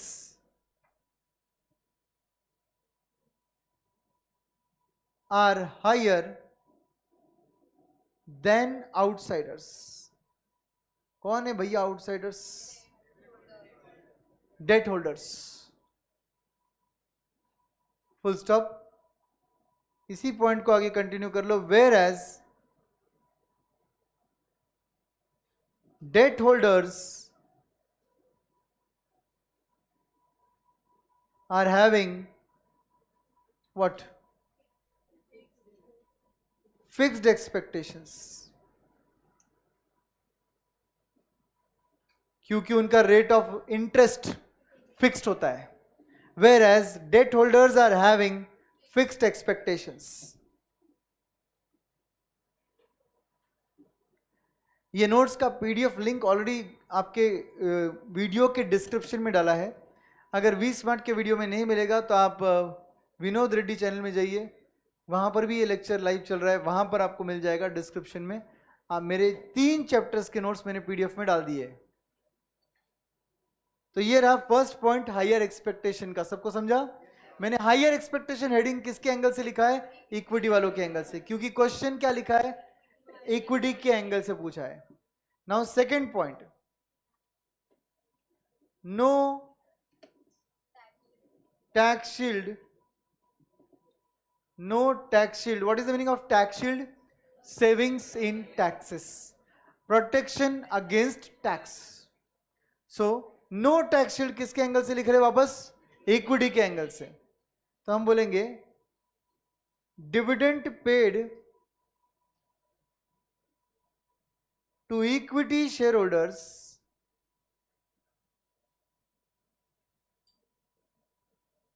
dividend paid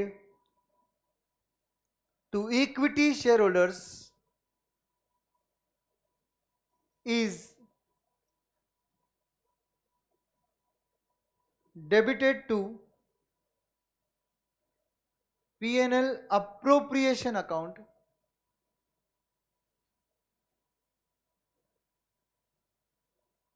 hence net profit into bracket taxable profit बोल सकते हैं आप इसको, taxable profit is not reduced due to payment of what? Dividend. Full stop. Net profit, taxable profit is not reduced due to payment of dividend. Full stop. Whereas interest paid to debt holders is, क्या लिखेंगे? Debited to, is debited to what? P&L account, and hence net profit is reduced, thereby resulting in tax savings. Thereby resulting in what? Tax savings. Thereby resulting in tax savings.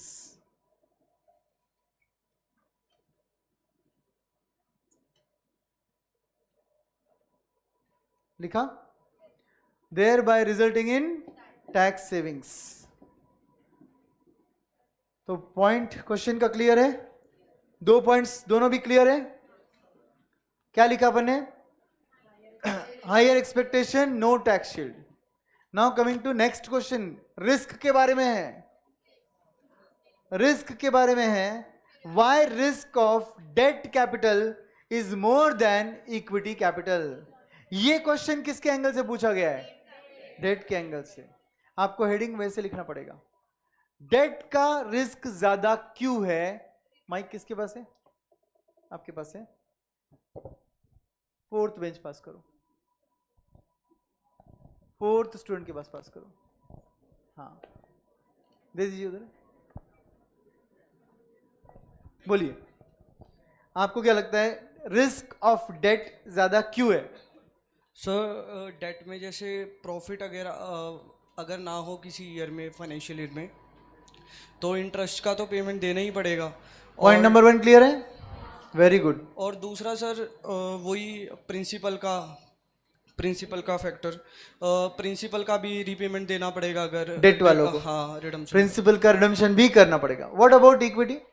Equity का sir अगर profit नहीं हुआ तो obvious नहीं देंगे. नहीं देंगे. Profit नहीं हुआ तो लॉसेस है तो डिविडेंड नहीं देंगे. yes, लॉ में भी पढ़ा था आपने तो ये तो. और दूसरी बात repayment of principal, sir principal का भी नहीं देते सर इक्विटी में. कभी नहीं देते इक्विटी का. बराबर. तो रिस्क तो सबसे कम इक्विटी वालों का हो गया. Very good. क्या नाम है आपका? अमित सर. अमित. गुड. तोड़ मैन, बैठ जाइए. तोड़ मालिक अमित नाम है ना. तो ध्यान दीजिए, दो बातें बोली अमित ने हमें, दोनों भी करेक्ट है. पहली बात क्या बोली?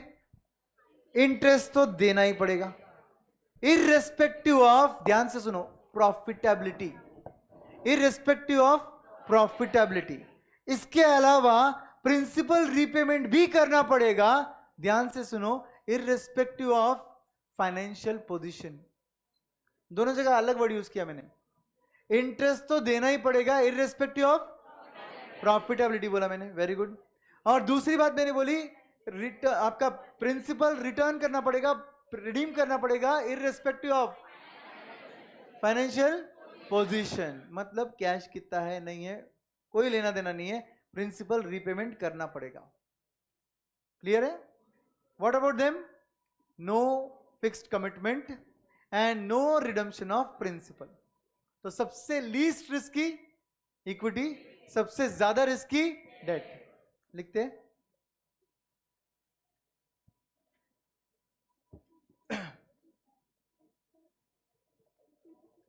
So first thing हम बोलेंगे there are two reasons. फिर से there are two reasons. Point number 1, debt के एंगल से हम क्या बोलेंगे? Fixed periodic returns. Fixed periodic returns. ठीक है, fixed periodic returns.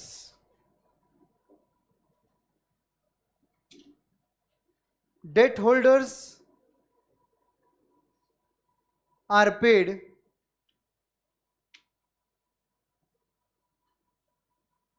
fixed rate of interest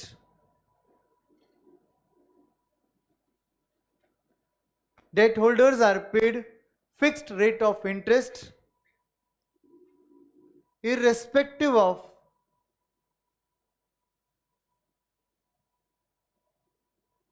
profitability, whereas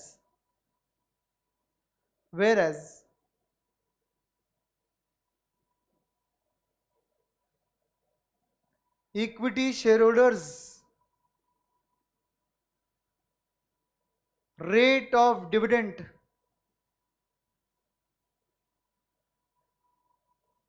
is not fixed. तो कमिटमेंट कहां गया? डेट पर आ गया. Debt holders are paid fixed rate of interest irrespective of क्या लिखा है? Profitability. Whereas equity shareholders rate of dividend is not fixed. Second point, repayment of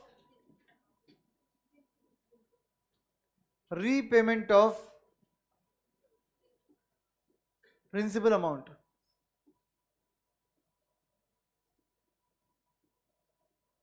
Repayment of principal amount. Debt holders are repaid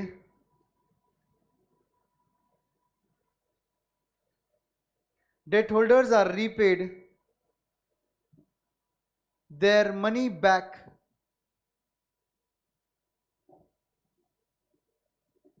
irrespective of क्या लिखेंगे? irrespective of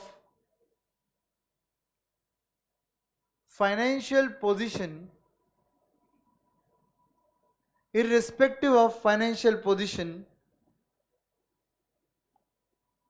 whereas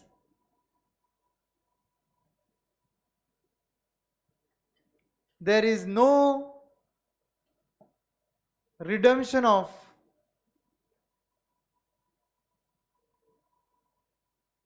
equity shareholders funds.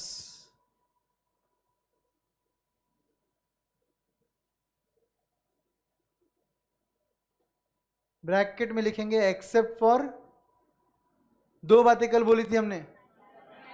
Very good. Buyback, winding up of company. याद है ना सबको? Yes. Except for buyback and winding up. क्या बोले? Internal reconstruction. हाँ वो होता है, बट उस केस में बैलेंस शीट एडजस्टमेंट्स है ना पूरे. वो फेस वैल्यू इंक्रीज डिक्रीज हो रही है बस. शेयर कैपिटल अमाउंट में कम होता है, पैसा वापस नहीं देते. हाँ उनका क्लेम कम कर देते आप, बस पैसा वापस नहीं देते ना. रीपेमेंट कब हो रहा है? सिर्फ बुक्स में हो रहा है तुम्हारा. वो भी सिर्फ बुक में क्या कर रहे हो तुम? एडजस्टमेंट कर रहे हो. लिटरली पैसा वापस तो नहीं दे रहे. इनफैक्ट उस टाइम पर तो इंटरनल रिकंस्ट्रक्शन में तुमने इनको भी छोड़ा नहीं. बोला डूब जाएंगे, उससे अच्छा तुम बचा हुआ कुछ जो भी हम देना चाहते हो ले लो. Internal reconstruction. ये भी डर गए, बोले पूरा बैड डेट होने से अच्छा थोड़ा मिल रहा है ले लो. है कि नहीं?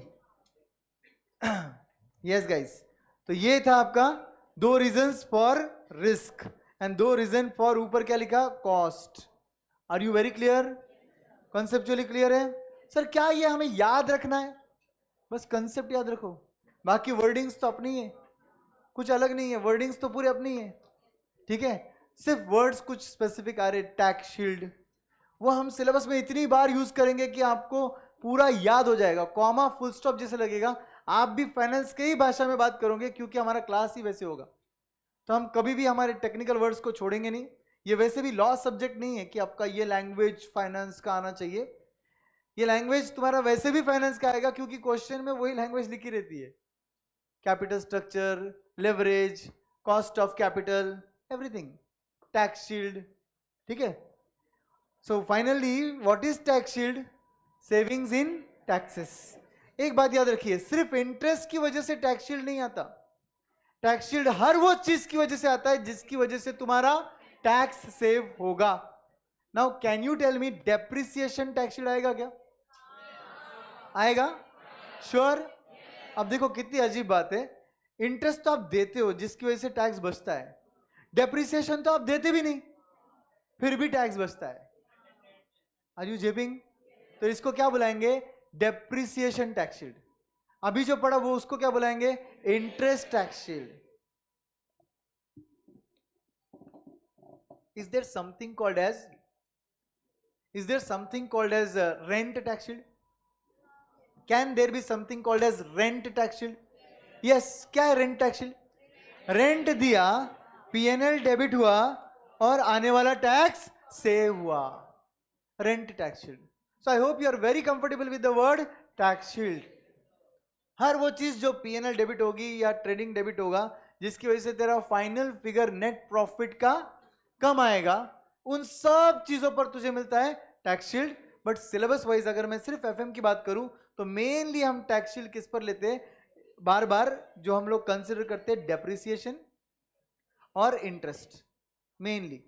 ठीक है, now there is something called as finance function. क्या बोला? Finance function. तो सर वो तो अभी अपन ने कवर किया, procurement. Procurement is not finance function, it is financing function. तो वर्ड क्या यूज कर रहा हूं मैं? Finance function. Finance function means overview of FM, overall financial management, उसको बोलते हैं फाइनेंस फंक्शन. मतलब पूरे एफएम में हम क्या कर रहे हैं? फाइनेंस के फंक्शन निभा रहे हैं. फाइनेंस के फंक्शन में मेनली कितने फंक्शंस आते हैं? 3. कौन से? एफडीआई. क्या आते बोलो? एफडीआई. फॉरेन डायरेक्ट इन्वेस्टमेंट नहीं है वो, आपके याद रखने के एंगल से एफडीआई बोला मैंने आपको. पहले जैसे मैंने आपको आरसीसी बोला था, व्हाट वाज आरसीसी?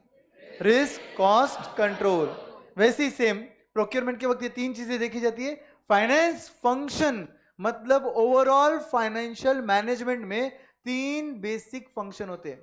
कौन से 3 बेसिक होते हैं? मैंने बोला FDI. What is F? Financing.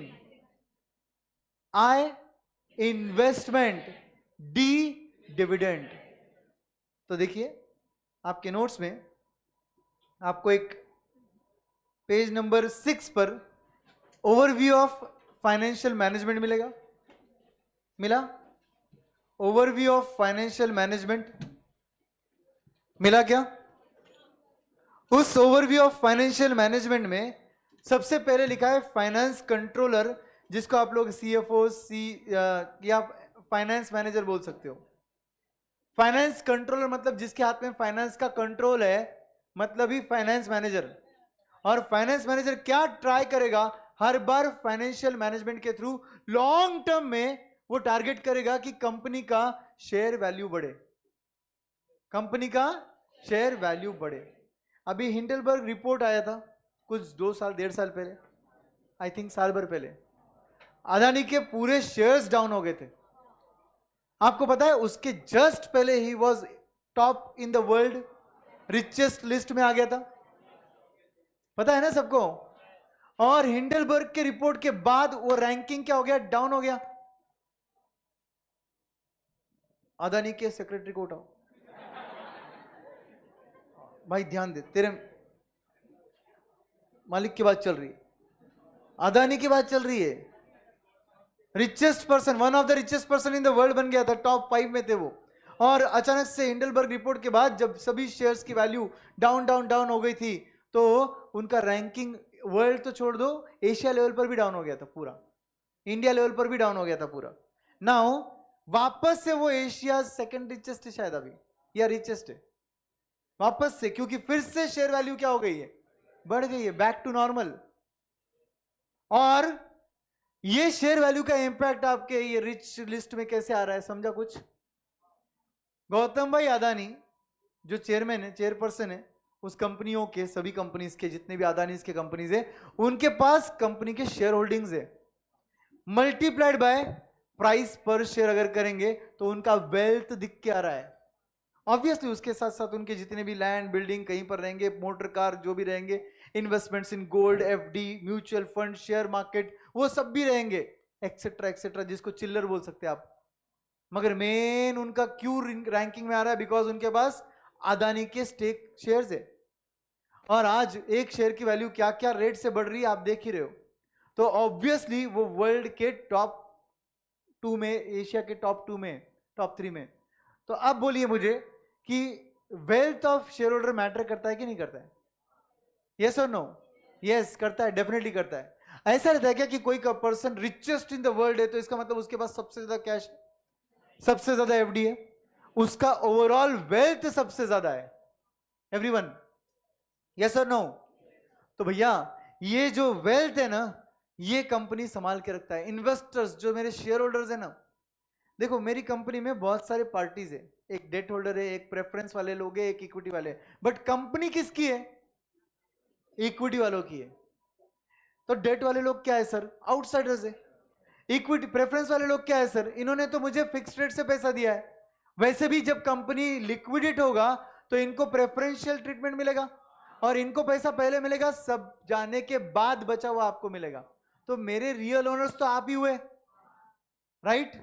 तो अल्टीमेटली कंपनी किसको ध्यान में रखते हुए फैसला लेगी? Equity shareholders. Are you getting my point?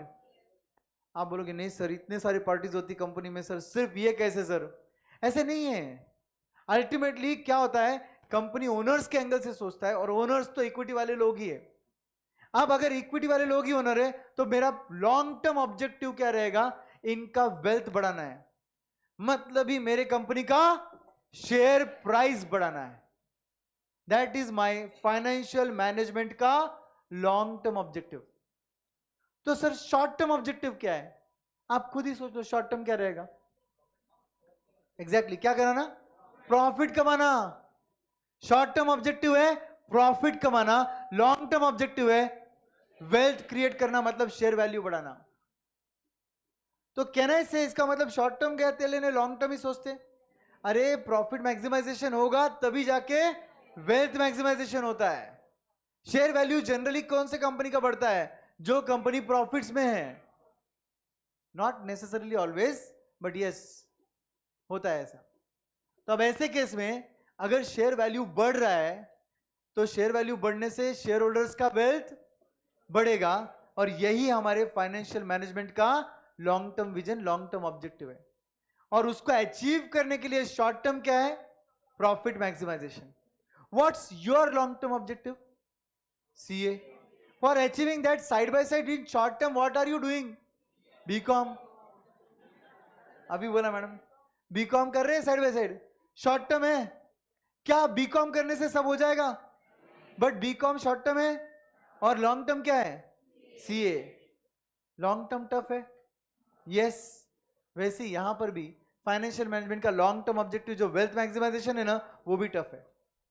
Short term easy है बहुत सर, बहुत इजी है। बीकॉम तो सर हम एक दिन पहले जाएंगे और फिर भी पास विद डिस्टिंक्शन लेके आएंगे, है ना? पुणे यूनिवर्सिटी, जो भी यूनिवर्सिटी है, but at least pass with distinction पक्का। 60% प्लस तो पक्का। कितने दिन की पढ़ाई? एक दिन की पढ़ाई, एक रात की पढ़ाई, है ना? उसमें भी एक आधी मूवी देख लोगे आप। 4 घंटे, 1 घंटा, बाप रे, बहुत ही खास। बट वैसी सेम कंपनियों का भी होता है। कंपनी प्रॉफिट मैक्सिमाइजेशन आसानी से कर लेगी। प्रॉफिट मैक्सिमाइज करने के लिए या तो सेलिंग प्राइस बढ़ाना होता है या तो कॉस्ट प्राइस कम करना होता है। It's very simple equation. But long term objective जो वेल्थ मैक्सिमाइज करना है उसके लिए आप क्लियरली ये नहीं बोल सकते हो कि कौन से फैसले से शेयर वैल्यू बढ़ेगा और कौन से फैसले से शेयर वैल्यू कम होगा। You are not really sure about it and therefore financial manager always try कि लॉन्ग टर्म ऑब्जेक्टिव अचीव हो। उसका लॉन्ग टर्म ऑब्जेक्टिव अल्टीमेटली किस पर डिपेंड करता है? तो लॉन्ग टर्म ऑब्जेक्टिव जिसको हम लोग बोल रहे हैं मैक्सिमाइजेशन ऑफ शेयर वैल्यू का दूसरा नाम है वेल्थ मैक्सिमाइजेशन। लिखिए मेरे साथ साथ, पेज नंबर 6 से ये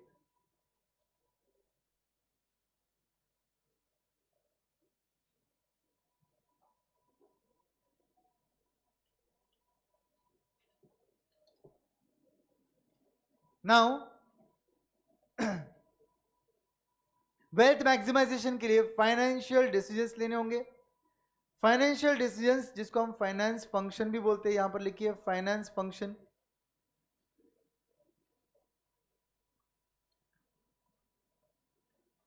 फाइनेंस फंक्शन कितने टाइप के फाइनेंस फंक्शन हमने बोला था? 3। एब्रिवेशन क्या था इसका? FDI. F stands for financing. Financing के ब्रैकेट में क्या लिखेंगे? उसका मीनिंग लिखो। फाइनेंसिंग का मीनिंग क्या हुआ? बोरिंग होता सिर्फ प्रोक्योरमेंट ऑफ फंड्स। फाइनेंसिंग के ब्रैकेट में लिखो procurement of funds.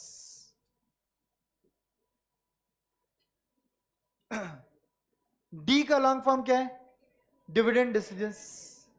And I का लॉन्ग फॉर्म क्या है? Investment decisions. इन्वेस्टमेंट डिसीजन का दूसरा नाम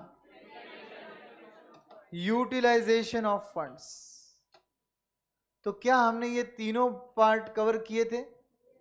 procurement, utilization and dividend. Yes. What is procurement? Bringing money in the business, जिसका दूसरा नाम क्या था? फाइनेंसिंग। तो यहां पे फाइनेंसिंग लिखा हुआ है, देखो फाइनेंसिंग डिसीजन। दूसरा यूटिलाइजेशन, यूटिलाइजेशन का दूसरा नाम था इन्वेस्टमेंट। और तीसरा है डिविडेंड। इन तीनों को मिलाकर क्या बुलाते हैं? Finance function. ध्यान से सुनिए, मनी रिलेटेड डिसीजन को बुलाते हैं फाइनेंस फंक्शन। मनी में 3 चीजें आती है, मनी रिलेटेड फैसलों में 3 चीजें आती है। कितना पैसा लाना है, कितना पैसा इन्वेस्ट करना है, और उससे जो कमाई हुई उसमें से कितना बांटना है और कितना रिटेन करना है। Are you clear? फिर से रिपीट कर रहा हूं, ध्यान दीजिए। मनी रिलेटेड फंक्शन को क्या बुलाते हैं? Finance function. Everybody with me, finance function. ठीक है, कितने फैसले हैं? 3। एक, पैसा बिजनेस में लाओ, क्या नाम है? फाइनेंसिंग। दूसरा नाम प्रोक्योरमेंट ऑफ फंड्स। दूसरा, बिजनेस में पैसा इन्वेस्ट करो, नाम क्या है? यूटिलाइजेशन का दूसरा नाम क्या है? Investment function. अब जो कमाई हुई उसमें से कितना बांटेंगे और कितना रिटेन करेंगे, नाम क्या है? Investment, sorry, dividend decisions. Got it?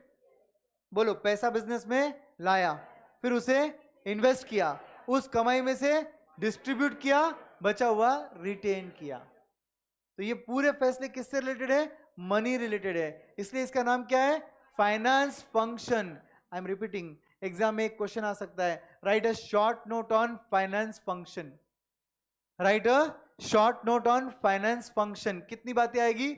3 बातें आएगी। First, procurement financing. दूसरा, यूटिलाइजेशन इन्वेस्टमेंट। तीसरा, डिविडेंड डिसीजन। इन तीनों फैसलों के साथ आपको रिटर्न भी मिलता है और रिस्क भी आता है। आपको रिटर्न और रिस्क के बीच क्या लिखा हुआ है? ट्रेड ऑफ करना है। What is the meaning of trade off? Balance. Very good. Trade off का मतलब होता है बैलेंस करना, लिखो उधर। ट्रेड ऑफ का मतलब होता है बैलेंस करना।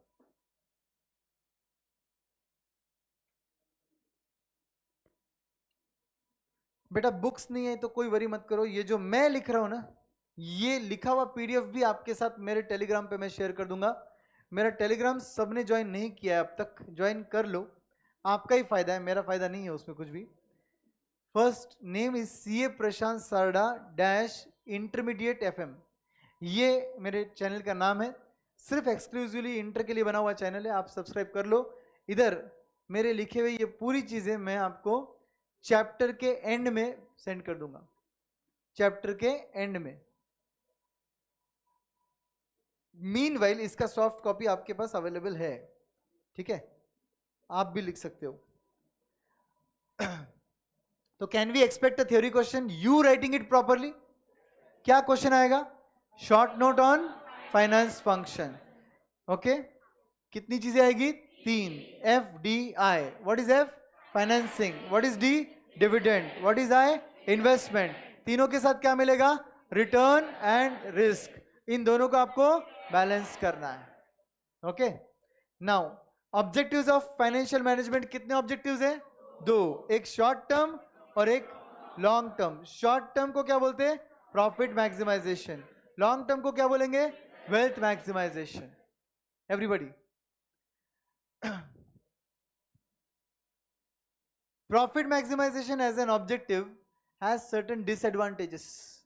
एडवांटेज भी है, डिसएडवांटेज भी है। एडवांटेज बहुत सिंपल है, अगर आप प्रॉफिट मैक्सिमाइजेशन को टारगेट कर रहे हो तो आपकी कंपनी सदियों तक चलेगी, कभी लॉस में नहीं है, तो कभी रुकने का काम ही नहीं है। कंपनियां रुकती क्यों है, बंद क्यों हो जाती है? लॉस। बट आपका टारगेट अगर सिर्फ प्रॉफिट मैक्सिमाइजेशन है तो आपको सोचने की जरूरत नहीं है, आपकी कंपनी एटलीस्ट बंद नहीं होगी। आपके जो भी फाइनेंशियल गोल्स है in terms of buying a plant, buying a machinery, ये सब अचीव होते रहेंगे, आपका अल्टीमेटली प्रॉफिट रहेगा तो। बट सिर्फ प्रॉफिट एज एन ऑब्जेक्टिव एक बहुत ही नैरो ऑब्जेक्टिव होता है। मतलब एक कंपनी है सिर्फ प्रॉफिट कमा रही है इसलिए अच्छा है और सब कुछ बेस्ट है, जरूरी नहीं है। Profit as an objective, the only objective अगर आप बना रहे हो प्रॉफिट को, तो it is too narrow to be an objective. मतलब आपकी सोच बहुत छोटी गिर रही है अगर आप सिर्फ प्रॉफिट कमाने की बात कर रहे हो। उसके साथ साथ फिर क्या करना चाहिए? देखिए, profit is too narrow to be an objective. Last point में लिखा है प्रॉफिट ऑब्जेक्टिव जो होता है ना, ये जो वर्ड है प्रॉफिट, ये एक वेग टर्म है। What is the meaning of वेग? अनक्लियर। ये वर्ड आपने जिंदगी में पहली बार लॉ में पढ़ा रहेगा, वेग, राइट? कॉन्ट्रैक्ट्स, वेग वगैरह, है ना? वेग मतलब अनक्लियर। तो जब हम प्रॉफिट बोलते हैं ना दोस्तों, you are not clear which profit you are referring to. Let me give you example. FM में कम से कम 7-8 टाइप के प्रॉफिट्स है। Profit before interest and tax, profit before tax, profit after tax, net income available to equity share holders, then profit before depreciation, interest, tax. ये सब तो variety of profits है।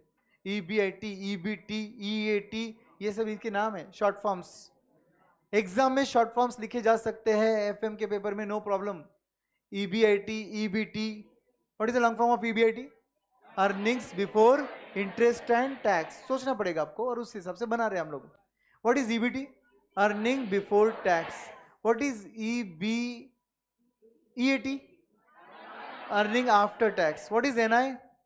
Net income available to whom? सबको जाने के बाद, मतलब equity share holders, जिसको अकाउंट्स में ईआईएस कुछ बोलते हैं आप। Earning available to equity share holders, उसी को एफएम में क्या बोलते हैं? Net income. क्या बोलते हैं बोलो? Net income. Okay, case to case net income differ होगा, ऑब्वियसली डिपेंडिंग ऑन कंपनी के पास प्रेफरेंसेस है नहीं है, डेट है नहीं है, टैक्स है क्वेश्चन में गिवन या नहीं है। इन सब फैक्टर्स के बेसिस पर आपका नेट इनकम डिपेंड करता है। क्वेश्चंस आएंगे आपको ऑटोमेटिकली समझ जाएगा। सिर्फ लिखा है profit maximisation, which profit you want to maximise वो तो लिखा ही नहीं है। So profit itself is a vague term.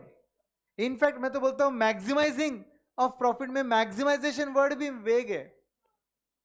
अगर बिजनेस आपका है तो आपके मुताबिक कितना प्रॉफिट, मैक्सिमम प्रॉफिट रहेगा? 10, 20, 30%, 40%? सब्जेक्टिव है ना? सब्जेक्टिव है कि नहीं है? पूरी क्लास एक आंसर देने वाली है क्या ये क्वेश्चन का? तो फिर इसका मतलब मैक्सिमाइजेशन भी तो अनक्लियर हो गया। प्रॉफिट मैक्सिमाइजेशन करना है, बट मैक्सिमम प्रॉफिट कितना? कोई बोलेगा 20% रहेगा तो भी ठीक है सर, कोई बोलेगा 20% से क्या होता है सर, डबल होना चाहिए, है कि नहीं? तो अल्टीमेटली आप कितने एग्रेसिव हो, आप कितना रिस्क लेते हो, आपको कैसे रिटर्न्स चाहिए, इसके बेसिस पर मैक्सिमाइजेशन ये वर्ड भी चेंज होता है पर्सन टू पर्सन. तो इनफैक्ट मैक्सिमाइजेशन इज ऑल्सो वेग, प्रॉफिट इज ऑल्सो वेग. तो शॉर्ट टर्म ऑब्जेक्टिव है ना आपका, ये वेग है एक्चुअली, अनक्लियर है ये. सेकंड क्या लिखा है, profit maximisation has to be attempted with realisation of risk involve. आपका ऑब्जेक्टिव है प्रॉफिट मैक्सिमाइजेशन, बट दुनिया का नियम क्या है, higher the risk higher the returns. कोई किसी के सर में जुनून बस चुका है कि बस हाईएस्ट प्रॉफिट कमाना है, तो उसके लिए वो क्या करेगा, रिस्क भी हाईएस्ट लेगा ना. इसलिए यहां पर लिखा क्या है, इन रियलाइजेशन विथ रिस्क इन्वॉल्व. सोचो, पहले समझो कितना रिस्क इन्वॉल्व है, और उसके बाद ही आपका रिस्क लेना चाहिए. आपने सोच समझकर आपका रिस्क कैलकुलेट कर कर आपके प्रॉफिट को टारगेट करना चाहिए. Don't be under the impression कि मैक्सिमम प्रॉफिट कमाना है. Maximum profit will again give you maximum risk. You should take balanced risk. Okay, then profit maximisation as an objective does not take into account time pattern of returns. ये थोड़ा tricky है, ध्यान से सुनो, समझने में बहुत अलग है, इसलिए ध्यान दो. Profit maximization as an objective does not take into account time pattern of return. I will give you very simple example. Do you know Satyam company? Do you know Satyam scam? Every detail of it? नहीं पता? CA Prashant Sawra YouTube channel, like subscribe share. मैंने कल भी बोला, पूरी class में से hardly 300 लोगों ने सब्सक्राइब किया. इतनी बड़ी क्लास है आपकी, सिर्फ 300 है ना, पहले से ही कर रखा है. Okay, great great great. क्योंकि कल मैंने जानबूझ के चेक किया बैच के पहले क्या रहेगा और बैच के बाद क्या रहेगा. इवनिंग, लेट इवनिंग में चेक किया 9 o'clock, और तब तक सिर्फ 300 का डिफरेंस हुआ था. एवरीडे चैनल में वैसे भी 100 लोग तो बाहर के ही आते, इसका मतलब आपकी क्लास में से सिर्फ 200 ही थे. कर दिया. सत्यम स्कैम के बारे में जानना चाहते हो तो देख लीजिए, वहां पर एक शॉर्ट वीडियो बना हुआ है, उसमें मैंने पूरा बताया सत्यम स्कैम क्या हुआ था. 9,000 करोड़ का स्कैम था. सत्यम कंपनी जब ये स्कैम सामने आया था तब एक प्रॉफिट मेकिंग कंपनी था. फंड्स कुछ भी नहीं, प्रॉफिट कहां है फिर, बुक्स में. कुछ समझ रहा है सर, प्रॉफिट बुक्स में तो पैसा कहां गया, आया ही नहीं, तो गया कहां फिर. This is window dressing. Sir वो क्या होता है अभी, विंडो ड्रेसिंग मतलब ऊपरी दिखावा. मॉल, बड़े बड़े शॉपिंग कॉम्प्लेक्सेस के बाहर जो आपको अट्रैक्टिव ड्रेसेस दिखते हैं, आपको लगता है इधर जाके शॉपिंग करना चाहिए, अंदर जाते हो पता चलता है यही 4 ड्रेसेस ही अच्छे, बाकी कुछ अंदर अच्छा नहीं है, तो वो विंडो ड्रेसिंग था. सत्यम कंपनी की balance sheet was window dressed. Trading, P&L, balance sheet, cash flow statement, in fact the books of accounts were manipulated, and the books of accounts were manipulated. Books में profit था, company के पास actual में cash balance नहीं था. तो can I say, इसका मतलब book में प्रॉफिट है तो फाइनेंशियल पोजीशन स्ट्रांग रहना जरूरी नहीं है. यस और नो. सर ऐसे कैसे हो सकता है, उसके लिए तो ऑब्वियसली तुमको डिटेल वीडियो देखना पड़ेगा, बट मैं आपको एक आइडिया दे रहा हूं. गाइज, प्रॉफिट बुक्स में है because books of accounts are prepared on accrual basis. Yes or no? But cash actual में तब आता है जब एक्चुअल मिल रहा है. तो कंपनी के पास कैश बैलेंस नहीं है, मगर बुक्स ऑफ अकाउंट्स में प्रॉफिट है, रिसीवेबल के तौर पे पैसा दिखा हुआ है. और इसका मतलब क्या हुआ, अगर कोई कंपनी में रिसीवेबल पैसा दिख रहा है, बुक्स में प्रॉफिट है, तो उसका फाइनेंशियल पोजीशन स्ट्रांग होना जरूरी नहीं है. ये पॉइंट वही बोल रहा है, ये पॉइंट वही बोल रहा है कि does not take into account the time pattern of return. इसका मतलब आपका जो प्रॉफिट मैक्सिमाइजेशन है, इसमें प्रॉफिट मैक्सिमम होंगे, तो इसका मतलब टाइम पैटर्न से बराबर आपके पास पैसा भी आया रहेगा, ऐसा जरूरी नहीं है. किसी कंपनी के पास बहुत प्रॉफिट है तो बहुत पैसा है क्या, नहीं. प्रॉफिट एक्रूअल बेसिस पर बनता है दोस्तों. और सत्यम की क्या ही तो बात करें, PwC ऑडिटर था, जो तुम में से शायद कुछ लोगों का तो ड्रीम रहेगा वहां पर आर्टिकलशिप करना है, उसी कंपनी के ऑडिटर थे वो लोग. जो 2 साल तक बार्ड हो गए थे from auditing any listed company, for your information. और पीडब्ल्यूसी ऑडिटर रहने के बावजूद भी सत्यम कंपनी ने इस हद तक स्कैम किया था कि बैंक स्टेटमेंट्स तक का जाली बनाए गए थे, और ऑडिटर अपना ऑडिट कर रहे हैं, इधर 2.5 लाख आया क्या, इधर 2.5 लाख आया क्या, है ना, वाउचिंग। तो ऑब्वियसली मैनिपुलेशन कितने भी हद तक हो सकता है और कुछ भी हो सकता है। अल्टीमेटली इसका मतलब ये हुआ कि अगर आपकी बुक्स में प्रॉफिट है तो जरूरी नहीं है कि आपके पैसे एक्चुअली रिसीव हुए हैं। ये पॉइंट वो बोल रहा है, ये पॉइंट बोल रहा है आपके बुक्स में अगर प्रॉफिट है तो जरूरी नहीं है कि आपको पैसे रिसीव हुए, आपके कैश बैलेंस बढ़े, बैंक बैलेंस बढ़े।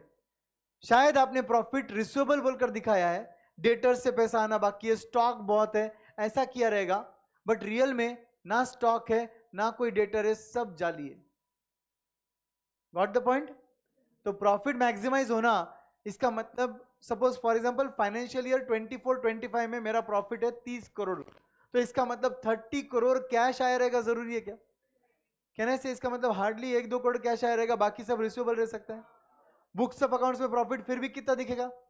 30 करोड़, शायद माइनस में रहेगा, मतलब कुछ किसी से ऑफ बैलेंस शीट मैंने लोन लिया रहेगा, बैलेंस शीट में मैंने क्या दिखाया, मेरा पैसा है, पर्सनल अकाउंट में किसी से लोन लिया और बैलेंस शीट में दिखाया कि ओनर्स कंट्रीब्यूशन एज लोन, तो रियल में देखा जाए तो वो कंपनी में नेगेटिव बैलेंस है। और बुक्स में क्या दिख रहा है, profit.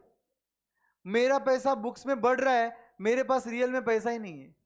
Everything can be manipulated guys. Profit लाना बुक्स में कौन सी बड़ी बात है? 31 मार्च को एंट्री पास करो, debtors account debit to sales account 20 crore 20 crore, क्या हुआ? ट्रेडिंग अकाउंट क्रेडिट साइड बढ़ गया 20 करोड़ से, ग्रॉस प्रॉफिट बढ़ गया 20 करोड़ से, क्रेडिट साइड भी 20 करोड़ पीएनएल के, नेट प्रॉफिट भी 20 करोड़ से बढ़ गया, बैलेंस शीट में लायबिलिटी साइड में जो प्रॉफिट ट्रांसफर होता है वो भी 20 करोड़ से बढ़ा है, और बैलेंस शीट टैली है बिकॉज एसेट साइड में डेटर खड़ा है 20 करोड़ का टैली। 1 मिनट में खड़े खड़े 20 करोड़ का प्रॉफिट आपके बुक्स में लाया मैंने। शेयर सब्सक्राइब हो गए, फुल्ली सब्सक्राइब हो गए, लोग खुश है, अपने प्रॉफिट देख रहे हैं, अगले साल राइट ऑफ कर दो। Bad debts account debit to debtors account 20 crore 20 crore, खेल खत्म। कब प्रॉफिट आया और कब गया, सब ऑडिटर की मर्जी से हुआ। सही है कि नहीं? तो पैसा एक्चुअली आया था क्या, या पैसा एक्चुअली गया था क्या? टाइम पैटर्न ऑफ रिटर्न कुछ भी नहीं कंसिडर होता है। आपके बुक्स में प्रॉफिट आ रहा है, इसका मतलब पैसा आना जरूरी नहीं है। बुक्स मैनिपुलेट हो सकते हैं, इसीलिए तो सीएस का नाम आता है बहुत से फ्रॉड्स में, और वो नहीं होना चाहिए। तुम ऐसे ऑडिटर बनो जिसमें तुम कोई स्कैम का हिस्सा नहीं हो, इनफैक्ट तुम्हारी वजह से वो स्कैम सामने आना चाहिए लोगों के। पॉसिबल है ना? होगा कि नहीं? फिर obviously we are partners in nation building, ये बोला जाता है अपने को, मालूम है आपको? और कितने सारे ऐसे स्कैम्स हैं जिसमें बोला जाता है 2 सीए को अरेस्ट किया, इस सीए को अरेस्ट किया, ये हुआ वो हुआ। अच्छा लगता है क्योंकि वो स्कैम में इन्वॉल्व होते हैं या तो बेचारे फंसाए जाते हैं, उनको समझता नहीं है कि वो स्कैम का हिस्सा बन गए हैं। तो ऑब्वियसली आप तभी वो बच पाओगे जब आप खुद होशियार हो। और ऐसे और भी स्कैम के लिए आप एक्चुअली वीडियोस देखना चाहिए। कर ही लेते हैं सर सब्सक्राइब, है ना? बट वेल्थ मैक्सिमाइजेशन की बात करेंगे तो wealth maximisation is not so easy to achieve. Profit maximisation is very easy to achieve, wealth maximisation is not easy to achieve, because wealth कब मैक्सिमाइज होता है? शेयर वैल्यू बढ़ती है। शेयर वैल्यू कैसे बढ़ती है? चलो एग्जांपल लेते हैं, एक एग्जांपल लेते हैं। शेयर वैल्यू बढ़ेगा या नहीं बढ़ेगा देखते हैं। देखिए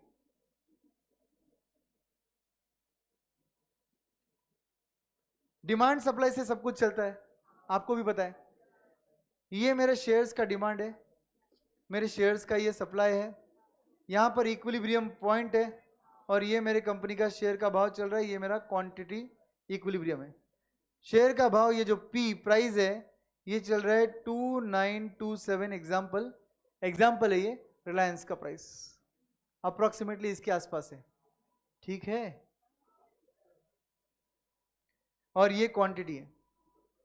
अब देखिए ये जो लास्ट के 4 लोग हैं ना, ये मेरी कंपनी के होनहार, well qualified, highly paid directors है, हाईली पेड, वेल क्वालिफाइड क्या है, बोर्ड ऑफ डायरेक्टर्स है।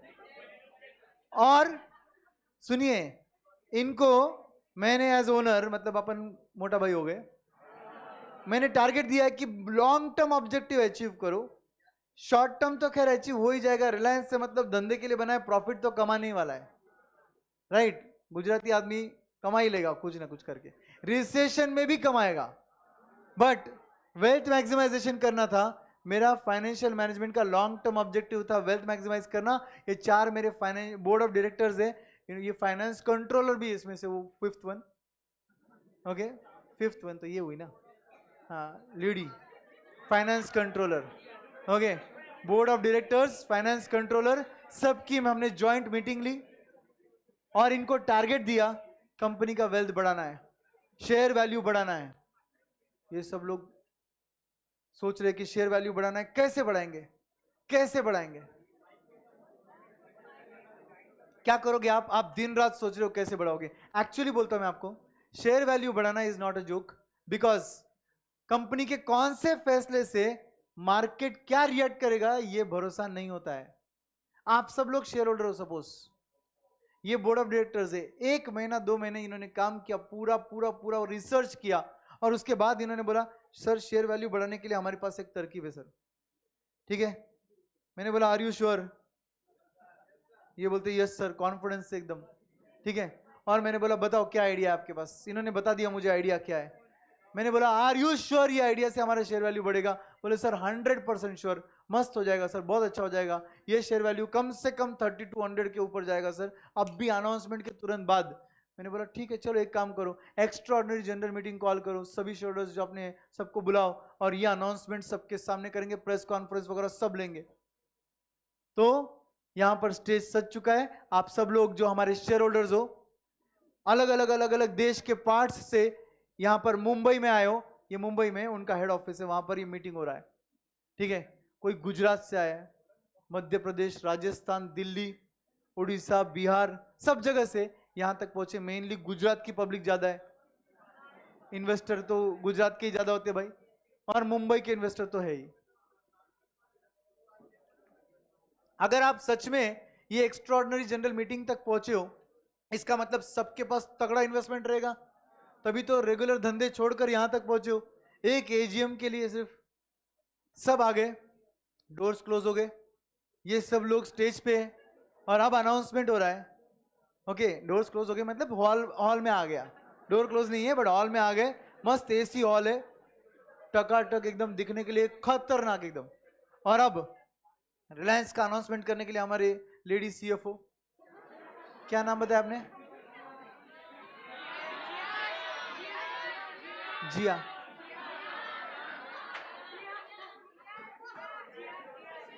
जिया, जियान, ठीक है कोई बात। हमारी सीएफओ मैडम क्या करती है, यहां पर अनाउंसमेंट करती है, ओके। तो आप गाना भी गाते हो, बढ़िया। नहीं इन्वेस्टर्स के सामने गाना नहीं गाना है अपने को, ठीक है। तो सुनिए, गाना तो अपने बैच में वैसे भी नहीं होता है, इधर ध्यान दीजिए। व्हाट आई एम सेइंग कि ये अनाउंसमेंट करने के लिए यहां पर पहुंचे सब बोर्ड ऑफ डायरेक्टर्स बैठे हुए, और तुम सब शेयर होल्डर्स हो, और लिटरल सेंस में सोचो आप शेयर होल्डर्स हो, और यहां पर एक धमाकेदार अनाउंसमेंट के लिए आप वेट कर रहे हो। और अनाउंसमेंट हुआ कि मैडम उठे, बोले dear share holders, thank you so much for keeping trust in Reliance from so many years, blah blah blah blah, because of this our company achieved this target, this sales revenue, this profit before tax, profit after tax, etc etc, our PE ratio increased from this to this, our ranking increased, our civil reports and everything, सब कुछ बोल दिया जो बोलना है background में। तुम सब लोग सोच रहे हो वाह बढ़िया है, मुद्दे पे आओ, है ना। मेन क्या अनाउंसमेंट था भाई जिसके लिए इतना ट्रैवल करके आए, तो आप वो बोलते हैं कि now since from so many years you have been trusting Reliance, इस आपके ट्रस्ट की वजह से Reliance is now decided that it will enter into, Reliance Industries will enter into software business.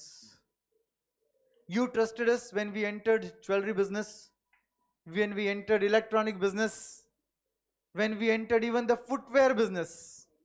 Now it's the time that Reliance Industries is entering into the highly profitable business of information technology. ताली बजाओ भाई. Literally ये ताली बजाते वक्त मानो में आप अगर सच में आपके पास लाख शेयर है, किसी के पास 50,000 है, किसी के पास 1.5 लाख है, किसी के पास 2 लाख शेयर है, रिलायंस के शेयर बोल रहा हूं मैं, जानते हो वेल्थ कितना हो रहा है वो. और ये ताली बजाते वक्त एक्चुअली कुछ लोग सोच रहे भाई ये क्या कर दिया, पागल हो गए ये लोग. जहां पे टीसीएस, विप्रो, राइट, अमेजॉन, बहुत बड़ी बड़ी कंपनीज है आईटी में, और रिलायंस को कोई एक्सपीरियंस भी नहीं है आईटी में, तो रिलायंस क्या कर लेगा भाई. तुरंत ये ताली बजाते बजाते ब्रोकर को मैसेज कर रहा है रिलायंस बेच, रिलायंस बेच. होगा कुछ लोग जो तूफान फैन रहते रिलायंस के, वो बोलते भाई क्या गजब है, क्या गजब है, वाह वाह वाह, अब तो हम लोग रिलायंस है, अब हम लोग आईटी में बहुत कमाने वाले हैं, बहुत कमाने वाले हैं. हाँ, जो ओवर ऑप्टिमिस्ट लोग होते हैं रिलायंस के बारे में, ना लेफ्ट मालूम ना राइट मालूम, रिलायंस मालूम है बस, और इसलिए वो बोल रहे हैं कंप्लीटली रिलाय कर रहे हैं. और उन्होंने क्या कर दिया, ब्रोकर को मैसेज कर दिया और रिलायंस और खरीद ले. और तोड़ मालिक वो कैटेगरी में जो अपन अभी बात कर रहे हैं, रिलायंस खरीद भाई, है ना, क्योंकि वो बहुत तोड़ फैन है रिलायंस के. एक्चुअली मोटा भाई के फैन है वो. होल्डिंग बहुत जबरदस्त है सर का, पोर्टफोलियो अपन ही मैनेज करते हैं सर का. तो रिलायंस खरीद बोल रहे वो. और कुछ लोग जो बीच में बैठे हैं इन दो कैटेगरी के, इनको कुछ नहीं मालूम क्या हुआ, ये बस ताली बजा रहे क्योंकि बाकी लोग बजा रहे. फिर वो दरवाजे के बाहर देख रहे कि नाश्ते खाने के लिए क्या है भाई, ढोकला है क्या, कुछ चटनी वटनी रखी है क्या साथ में, स्वीट में क्या है, बस. अब मुझे बोलो ऑनेस्टली, ये 3 कैटेगरी ऑफ इन्वेस्टर रहेंगे. जो फर्स्ट कैटेगरी रहेगा उसकी वजह से रिलायंस का ये डिमांड एंड सप्लाई डायग्राम में शेयर्स का सप्लाई बढ़ेगा या गिरेगा. डिमांड बोलो, डिमांड, सप्लाई क्या बोल रहे हो, डिमांड बढ़ेगा या गिरेगा. एवरीवन, रिलायंस का डिमांड जो है वो फॉल हो जाएगा. D1. ये इतने सारे इन्वेस्टर, कितने लोग, जरा हाथ ऊपर करो, मैं थोड़ा इसको ड्रॉ करने के पहले पूछ लेता हूँ, कितने लोग वो कैटेगरी में जो बोलेंगे रिलायंस बेच भाई. आईटी बिजनेस में वैसे भी विप्रो है, टीसीएस है, बहुत है, केपीआईटी है, बिरला सॉफ्ट है, अमेजॉन है, ये रिलायंस का कोई एक्सपीरियंस नहीं है, बेचो.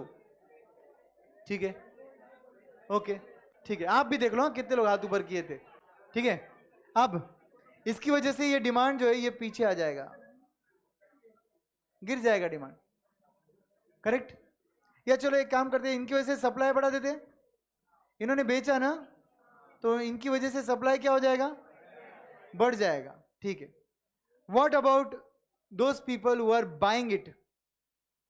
कितने लोग ऐसे रहेंगे जो ये अनाउंसमेंट के बाद बाय करेंगे.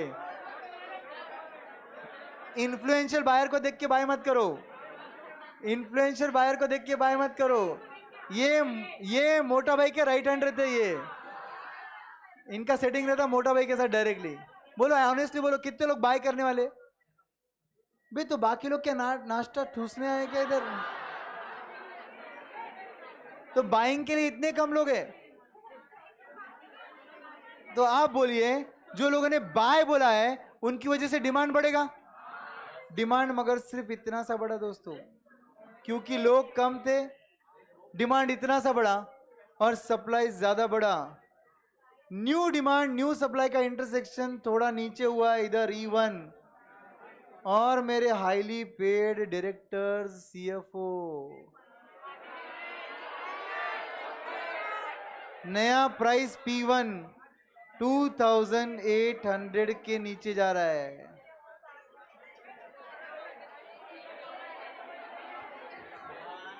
शेयर वैल्यू बढ़ाने बोली थी आपको, शेयर वैल्यू बढ़ाने बोली थी। और जो लोग बीच वाले, वो जो नो टाली से बजाने वाले लोग हैं, बस बाकी कुछ नहीं कर रहे, ये लोग क्या कर रहे मालूम है? ये लोग ना शेयर बाय कर रहे ना शेयर बेच रहे, बस नाश्ता टूसेंगे चले जाएंगे। अब आप बोलो, इनकी वजह से डिमांड सप्लाई कुछ चेंज होगा? नहीं होगा। तो प्राइस जो है वो यहाँ आ रहा है 2800 पर, जबकि ऑनेस्टली ये लोगों ने बहुत दिन रात काम करके आईटी बिजनेस का स्टडी कर कर आईटी बिजनेस का मॉडल रेडी किया, बट इतनी अच्छी न्यूज के बावजूद भी तुम लोगों ने शेयर वैल्यू गिरा दिया। कौन से डिसीजन से शेयर वैल्यू बढ़ेगा और कौन से डिसीजन से शेयर वैल्यू गिरेगा? Are we aware about it?